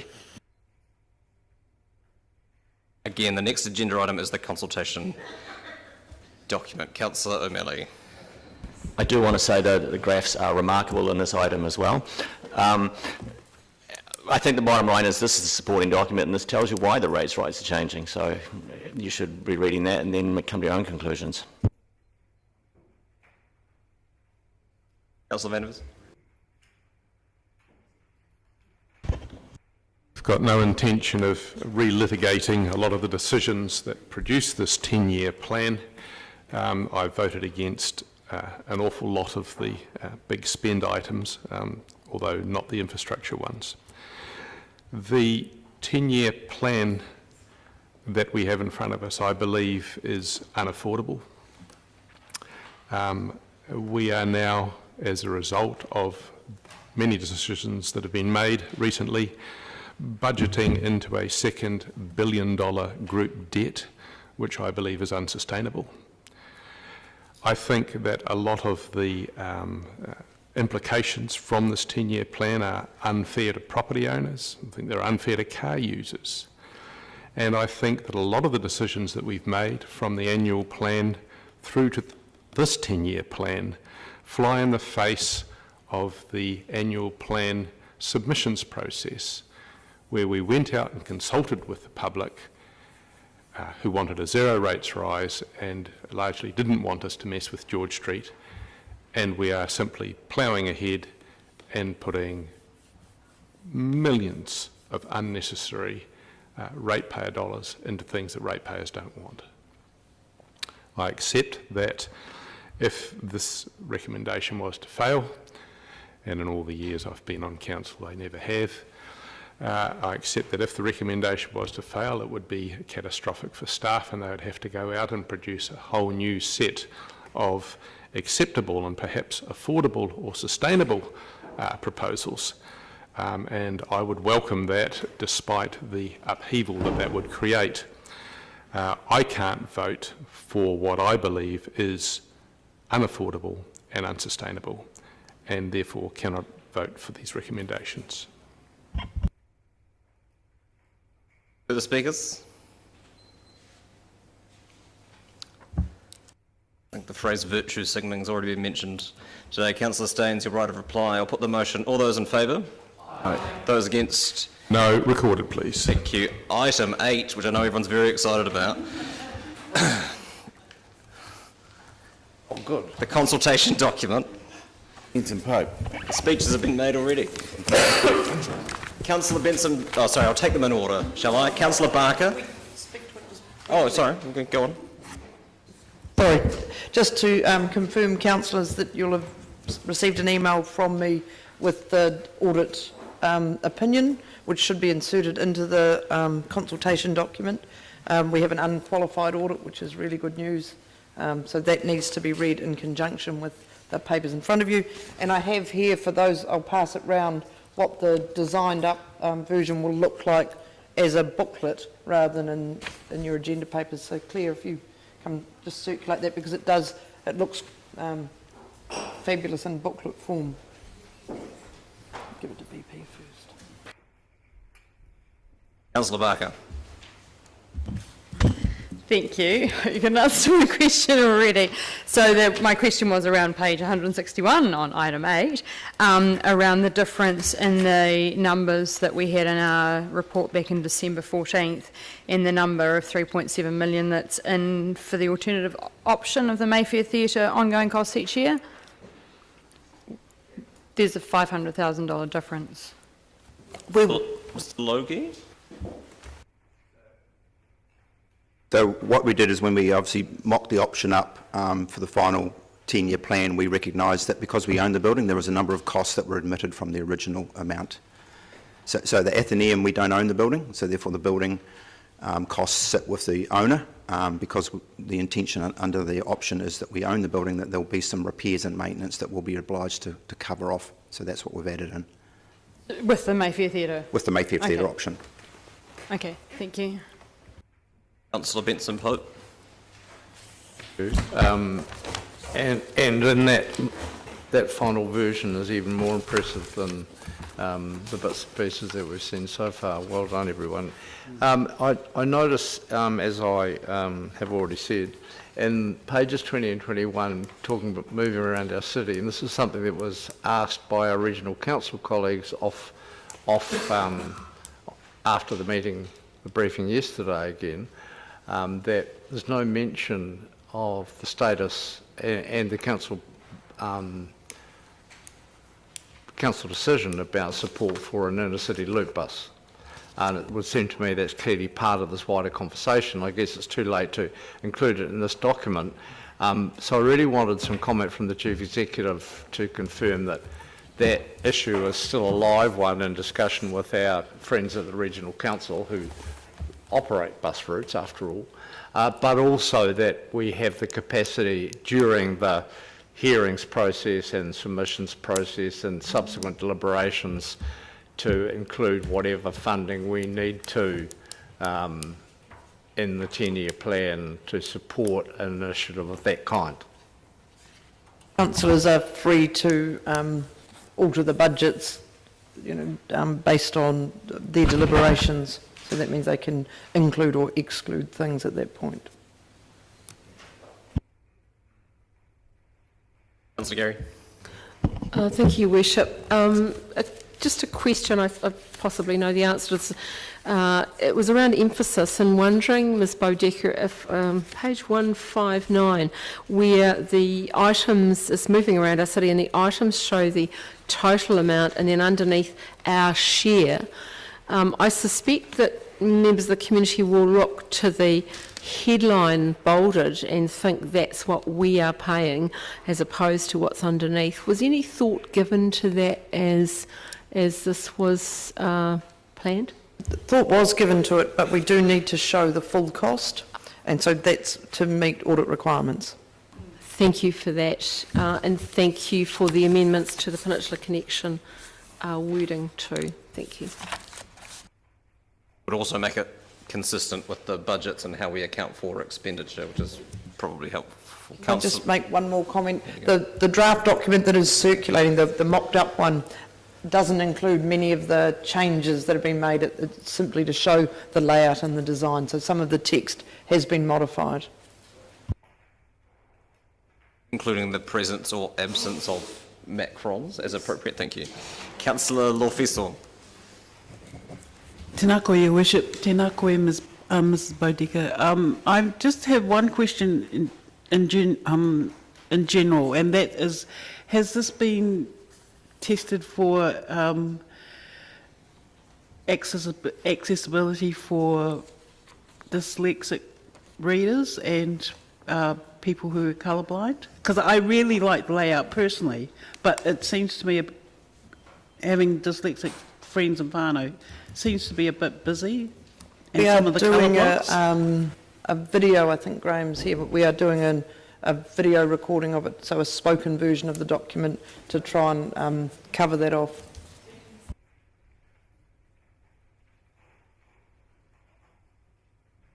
I'll move that the recommendations be accepted. Seconded. Councillor Walker. Any speakers? Councillor Gary. Yes, Your Worship. When I read this document, I believe there'll be no doubt in our community that, as in the Mayor's message, 2/3 of the work we're embarking on is renewing ageing infrastructure, and then there's curbside collection and a just transition towards a safe climate future, all of which have been asked for by our community quite clearly. And so I'm really impressed with this document, and particularly grateful, at the risk of belabouring the point, but I think it's very important for the community that it affects and for the wider city. The wording around the Peninsula Connection was of particular concern to me because we need to be very clear that we don't have the money in the budget for finishing that project, and it's really important the community is aware of that. It states where it's up to very clearly. And I just want to acknowledge the extraordinary amount of work that's gone into getting this to this point. I want to acknowledge the graphics team. I absolutely love the result. I think it's very appealing.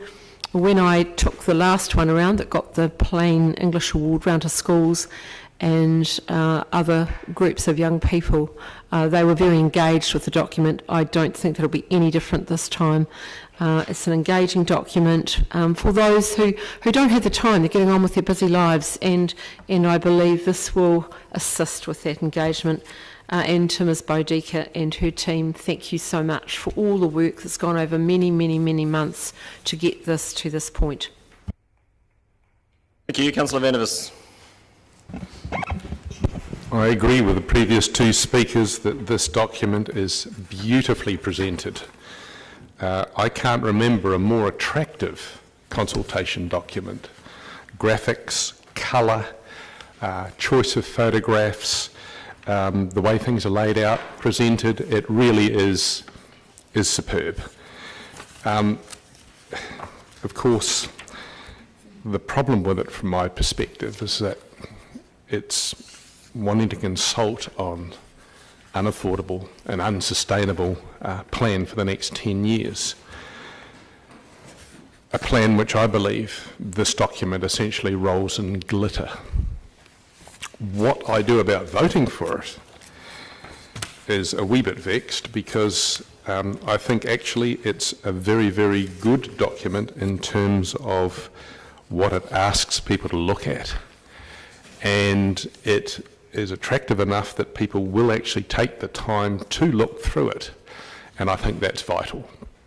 So all congratulations to those responsible for it. Despite what's proposed in it, I will be voting for it simply because I think it will invite more than usual people to actually have a look at what is being proposed. Thank you. Thank you. Councillor Raddick. Thank you. I agree with my colleague, Mr Vandervis. And whilst there's many of the things in here I do not like and do not support, the document is excellent. It's really superb. I think the supporting documentation as well is very laid out and thorough, comprehensive, and this document really conveys the overall theme of the 10-year plan to the public at large. And the feedback form at the end gives lots of clear choices, nice and simply laid out in plain English, and there's scope at the end for general feedback so people can, in fact, say whatever they feel like.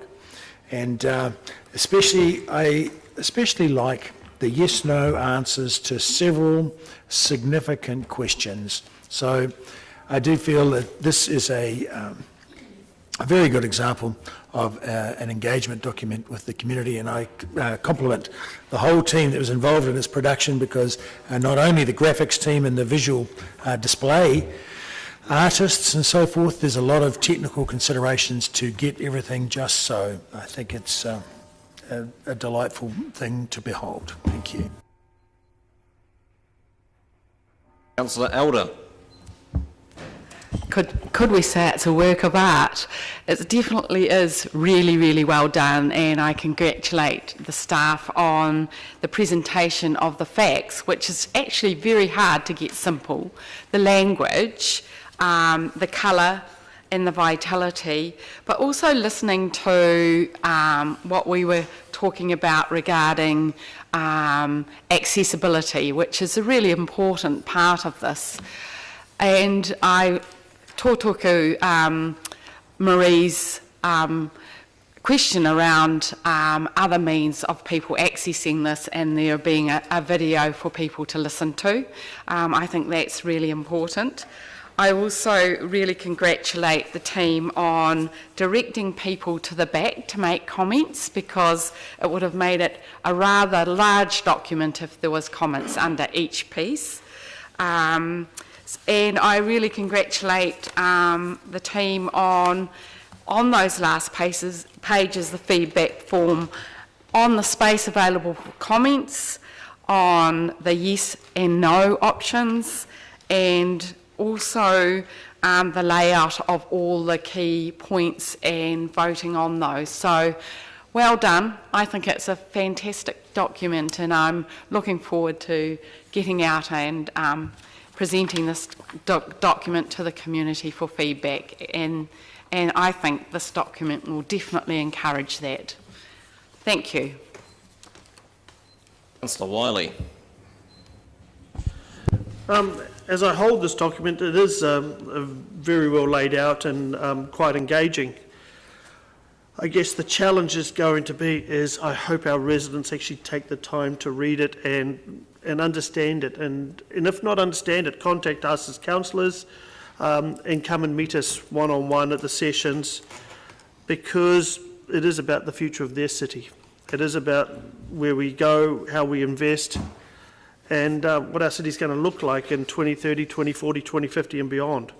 So I do think it's critical that residents don't just think they're getting bombarded with information about coming to consult and come and engage, but they actually look at this as a document that's really about how they want their city to look, and we actually want to hear from them. So I think there's a lot of opportunity here. I think the work that Nicola and her team have also done, and the amount of appointments and engagement sessions is going to be, I think, is going to be vital. But the biggest message I guess we all got to try and get out is, residents, we want to hear from you. Come and talk to us, and come and have your opinions. Your opinions do matter.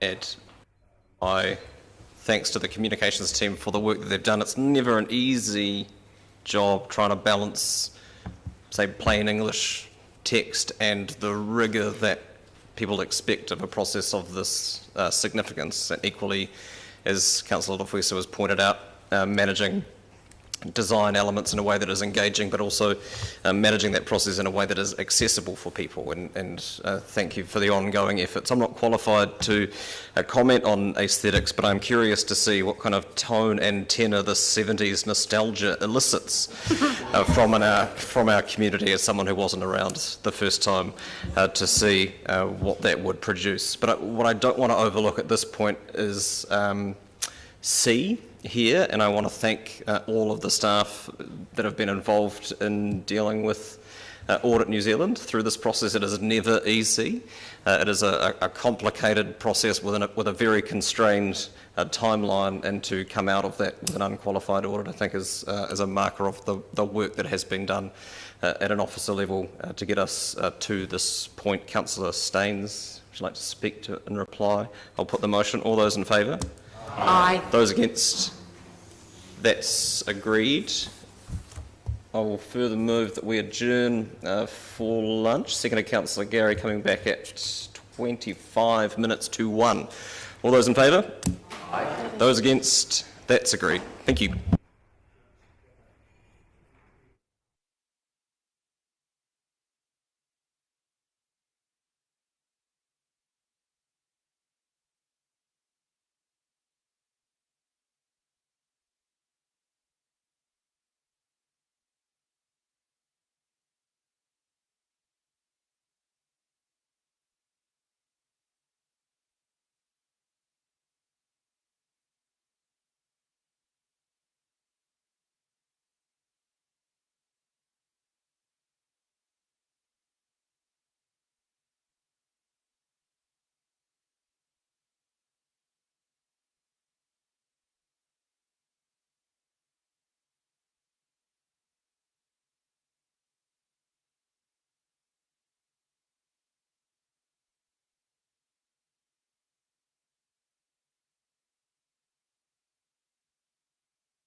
Ladies and gentlemen, we're on item 9, the DCC submission on the Smoke-Free Environments and Regulated Products Act 1990 proposals for regulations. Welcome, Mr.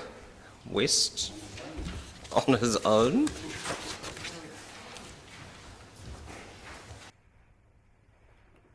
Happy to move.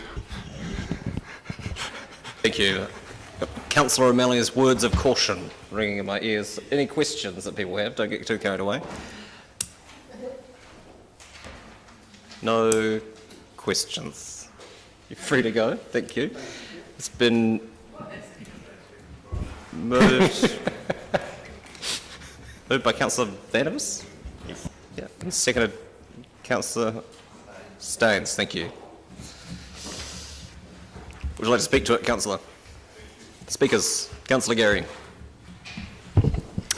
I just wanted to note that in moving the bylaw that we did some time ago, that the staff did excellent background work for us, and we got to a place where we were actually ahead of the game, and the decisions we made in that bylaw, the Trading in Public Places bylaw 2020, we have aligned with the proposal for the regulations. So that's something to mark up as a win, and really good to see some of the quite bold initiatives around young people prohibiting the sale of vaping products to under 18s. And I was very interested in the research in the document, the supporting document, around young people going straight to vaping, it not being a transition thing coming off cigarettes to vaping, but actually straight to vaping. So it was very good to see the restrictions on advertisements around vaping.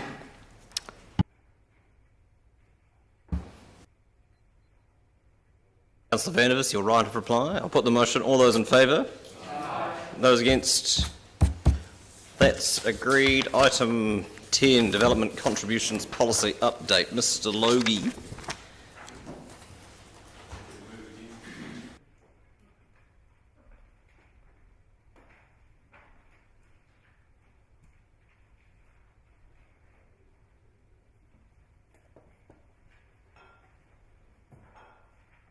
Nothing to add at this point. And I'll remind colleagues, this is to approve a policy to go out for consultation through the 10-year planning process, as is required on a 3-yearly cycle. Questions? Councillor Elder. Thank you. And just a question about development contributions, and do other cities, is it common for development contributions to be made throughout New Zealand when people are developing areas? Yes. So the majority or all councils have development contributions? Not all. But most? All the large metros will have development contributions, and there'll be obviously a number of the other territorial authorities. Okay. So in comparison to some of the other places that do ask for development contributions, where do our development contributions sit in relation to those, in the sense of how much people have been paying or will be paying? So historically, we've been relatively low compared to others that are charging DCs throughout the sector. The proposed changes, again comparing to the current charges for those other territorial authorities, obviously they're going through their 10-year planning process. We will be higher than what we had previously, but still below most of the metros. So we'll be below most of the metros that are charging for development contributions. Thank you. Councillor Houlihan. Thank you. Can I clarify, with the changes proposed, will that mean that some developers' costs will double? Because where they were capped at 5,000, now that cap's coming off, is that correct?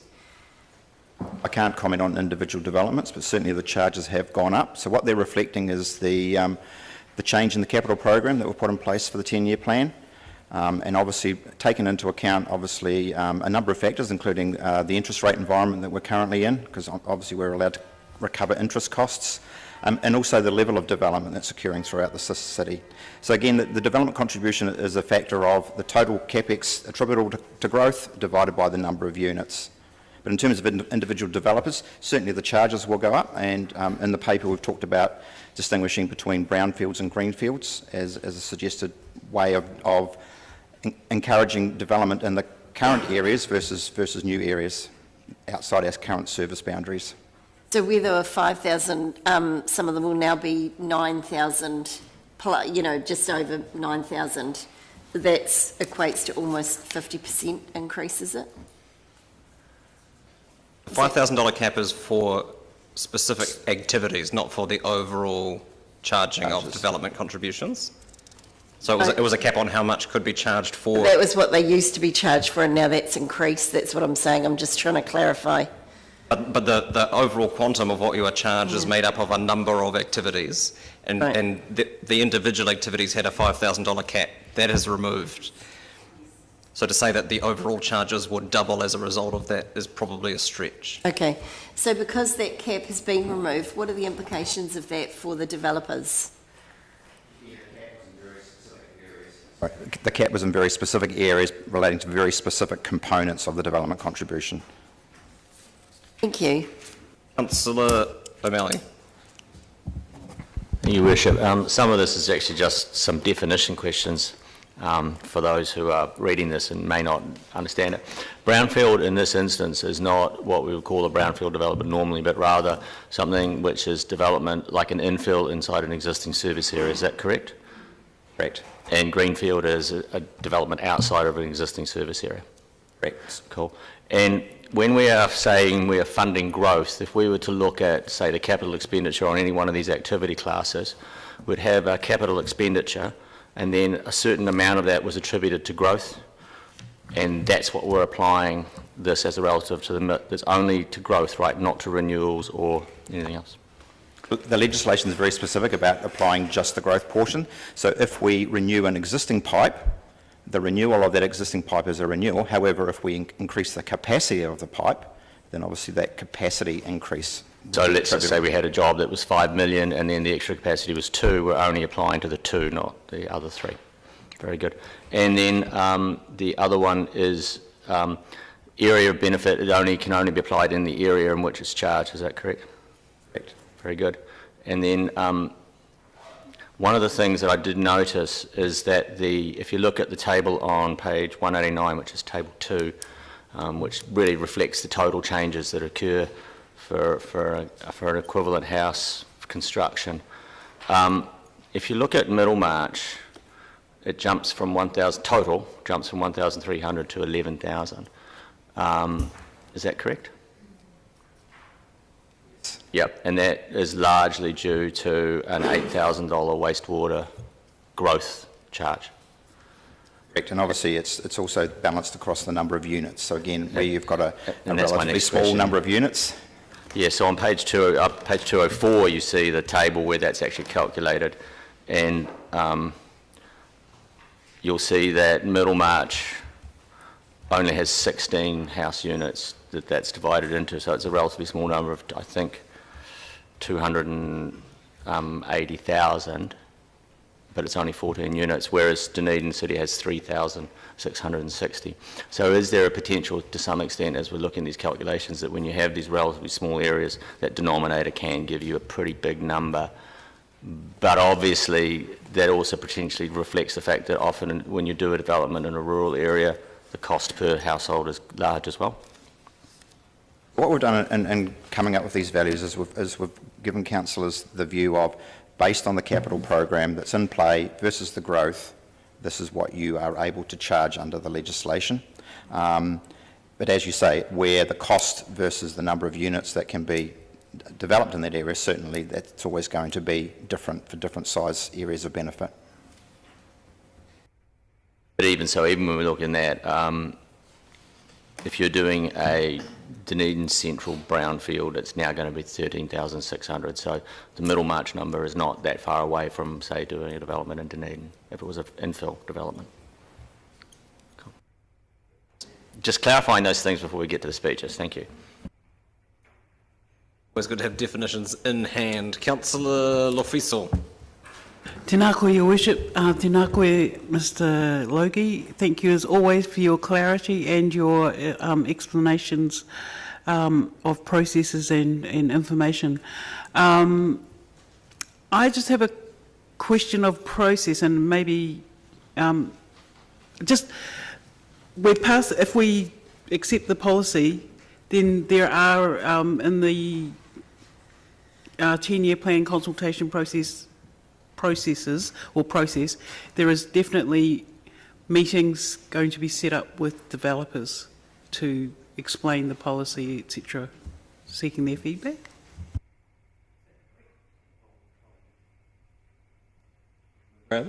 Yes, that is correct. Yeah, we'll work with the planning team to liaise with the developers. But it's not specifically mentioned in the consultation document itself. Development contributions are mentioned in the document. That's fine. Councillor Raddick. Yes, thank you for the comprehensive working this out and document that we have in front of us. I'm just curious, on page 189, table 2, what does the $200 contribution to water supply at Rocklands Rural cover?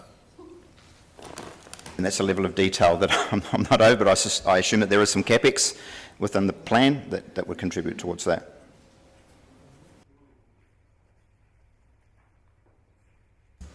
Again, the capex could have been historical.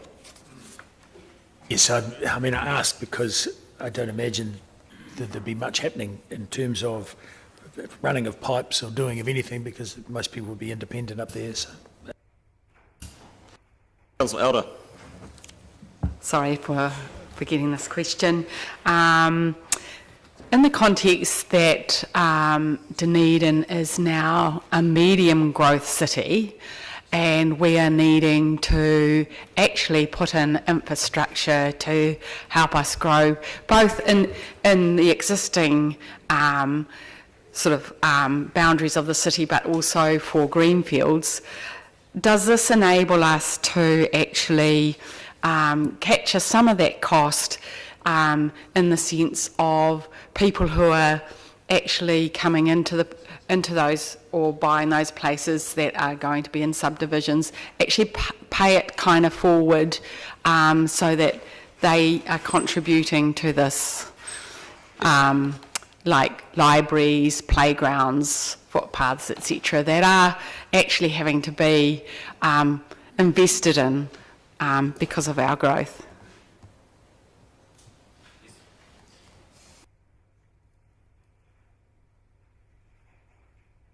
Been moved by Councillor Vander, seconded by Councillor Benson-Pope. Would you like to speak to it, Councillor? Speakers? Councillor Benson-Pope. I'd like to thank Mr Logie for organising the briefing we had yesterday, not just the work that's gone into this along with the associated advisor, but I don't believe Council has had such a thorough explanation of how these charges work and the need to adjust them to a contemporary level. I'm glad there's the commitment to talking to developers and others about this, because the fact of the matter is this is for new development. It's not going to impact anyone other than someone arriving and building new or involved in a project of some kind. So this is entirely sensible and deserves full support. Thank you. Councillor Houlihan. Thank you. Yes, I won't be supporting this, and the reason I won't be supporting it is that I get numerous complaints from developers that the costs are already too high and restrictive. However, I will say that on the chart we were given here, Dunedin actually came up reasonably favourably, and actually one of the lower charging rates out of New Zealand. So therefore, you know, some people could say that those costs aren't that high. But with the possibility for these charges to almost double for some developers, when we've got a housing crisis, I think that's a real concern. So that's why I won't be voting for this. Thank you. Thank you. Councillor Gary. Thank you, Your Worship. We're looking here at policy changes, and this is going up for consultation. So that's what we're voting on today. I found yesterday's workshop particularly helpful, and the context for this, and the starting point being that we have, if I recall correctly, I'm sure someone will correct me if I'm wrong, the lowest, or one of the lowest, development contribution rates in New Zealand, as I read it. And I take up Councillor Lord's point that he often makes, which I think is a really helpful one, around people get incredible value for their money around the costs related to this. And if you take the example Councillor Lord gives of turning on the tap and getting clean water as being an example, as opposed to other possibilities, it's incredible value for money. Development contributions are a proportion of total builds and development projects, and it's an expected part when you're developing. Now, I've only ever been what I would describe as a mom and pop developer, but it is part of what you expect when you do a development, because you're going to sell that development and make money from it. And so those costs are passed on as part of that. So the engagement's going to be really important, and the engagement with developers from out of town who are likely, we hear, to want to come to our city to invest in it and do developments. We've already heard that some have arrived already. So I would imagine they would look upon this very favourably given the comparison with other places. I look forward to that engagement and the feedback, but I think this is a great starting point. Thank you. Councillor Reddick. Yes, well, it's very unfortunate that the size of the increase in development contributions is so large. It's rather like our infrastructure, that we are so far behind that we have to spend an awful lot of money to bring it up to scratch. So it's a very similar thing, and so my general preference is to increase the costs, or increase the charges in line with the costs a little and often, rather than in a lump sum, quite a large jump such as this. However, there can be no doubt of the justification for these costs, and we had this very thorough workshop on an explanation of it at the workshop yesterday, and it was good to have that and know that everything has been tracked back and derived from the actual costs, and needs to be able to be demonstrated to the regulatory authority as well as to our citizens. So unfortunately I will be supporting this because people I know will be incurring these costs, but I think it's very important that we keep things proportional going forward, so that our infrastructure does not slip behind, and development of the infrastructure and maintenance of the infrastructure is not neglected, and that can only be done with money, I'm afraid. Thank you. I'd remind people that the sums are based on the capital expenditure in the 10-year plan that is allocated to growth, is not analogous to catching up with renewals or any deferred maintenance and infrastructure. The figures that we have are based on the figures that are in the capital budgets of the draft 10-year plan. Councillor O'Malley. Stole my first two lines of my speech, Your Worship. But I do remind everybody, this is growth. This is not renewals, and one of the reasons that you should have an expectation that DCs would be going up, development contributions would be going up, is because they pertain to growth. So the last time these were set, we were not in a growth environment. So therefore there wasn't growth to be attributed to the spend that we were doing. So you expect growth. you expect them to go up as the rates of growth go up. It's a normal activity in most large metropolitan areas to fund growth partially through this method. And remembering this, if we don't, this is not a new tax to generate new income. This is a methodology of funding an expense of the council through a different avenue. And if it's not funded through development contributions, it will go directly to the ratepayer. So if you do not support development contributions, you support the ratepayer paying for this and an increased burden on the general ratepayer, because it has to come out of one of those two pools. Dunedin has nationally low charges compared to other cities. High growth cities, I think Hamilton was mentioned yesterday, have DCs that can exceed $50,000 a section. And as I said, it relates to growth. So the only thing I am looking at is Middlemarch and West Tyree and Seacliff have an incredibly small number of houses applied to the growth charges that go with them. And it is, at least they are relatively in line with the central city charge, so they're not dramatically out of line with that. But we'll always have to be careful as we go forward with this, that small rural communities don't get affected simply because the denominator is such a small number. Thank you. Councillor Lord. My mic's playing up. No, I just look. I support this entirely. I think it is appropriate. I think Councillor O'Malley has just really said it very clearly that this is not about people coming in, and it's not about the cost of what's required to renew pipes. It is simply the extra additional growth that those subdivisions create.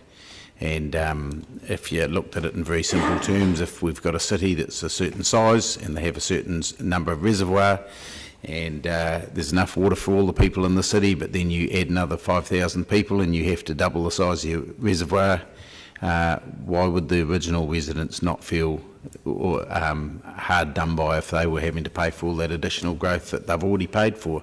They've paid for over decades and decades of rates. So I think development contributions are entirely fair.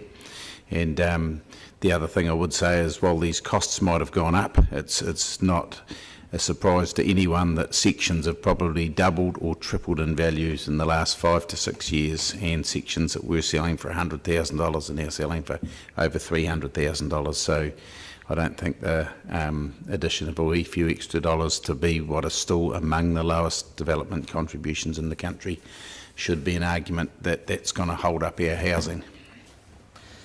Thank you. Councillor Barker. Thank you, Worship. I think many of these issues have been canvassed before. I just want to say that I do support the policy because it is going out for consultation, and when we know that we have infrastructure challenges for growth, we do have to ask who's going to pay for them. And Councillor Raddick's here, people I know are incurring these costs, and I would say, well, we've got a population of 132,000 that might be incurring those costs if they're not going to developers. So we really do need to support looking at this draft development contributions policy and make sure that we listen to all ratepayers. Councillor Walker. Yep, similarly I support the policy, and I just want to put on record my thanks yesterday for the very informative and helpful workshop, and I think we all benefited from getting that knowledge from experts in the field. I think Councillor Gary's hit the nail on the head by saying and pointing out that these policy changes are going out for consultation. So if these new proposed changes, which will still keep us amongst the lowest or one of the cheapest TAs in terms of the development contributions, are exorbitant, let's let the developers tell us that during the consultation process, and let's let the developers explain to us why ratepayers should take the burden, the financial burden of their investment and growth in this city. Councillor Vandervis, your right of reply. Thank you. Any tax is usually a fairly blunt instrument, but I think fortunately for us, development contributions give us the opportunity for development costs to fall precisely where they are generated. As a number of other speakers have pointed out, it's just the growth issues, and those responsible for that growth need to pay for them, otherwise it falls on the ratepayer. I, generally speaking, haven't been that enamoured of a lot of consultant use by the DCC. But in this particular case, and Councillor Walker has highlighted the fact, we have had a particularly, I think, clear expert in the field, Edward from Rationale, who has gone to some trouble to explain that this particular recommendation for development contributions is fair, it's balanced, and it allows the costs to fall where actually they should. This is an opportunity for us to wholeheartedly endorse both the consultant and the recommended report. Thank you. I'll put the motion. All Division, please. Or take it by division. Councillor Barker. Aye. Councillor Benson Pope. Councillor Elder. Councillor Gary. Aye. Councillor Hall. Oh, sorry, my apologies. Councillor Houlihan. No. Councillor Lefiso. Councillor Lord. Yes. Councillor O'Malley. Aye. Councillor Raddick. Aye. Councillor Staines. Aye. Councillor Vandervis. Yes. Councillor Walker. Aye. Councillor Wiley. Yes. Your Worship. Because that would end. Okay. Just wanted to make sure that was recorded accurately. Sorry. And yes. Yes. From me. Carried 13-1. Thank you. Item. Welcome back, Councillor. He withdrew. He withdrew. Item 11. The Local Government New Zealand Conference 2021.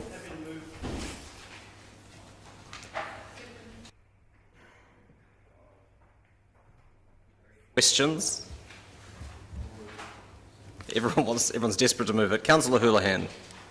Given these conferences are often really good for professional development, why aren't all the councillors going to these conferences? You know, like when they're in the South Island, like it's a good place for councillors to extend our knowledge and mix with other councillors and talk about what they're doing in their cities.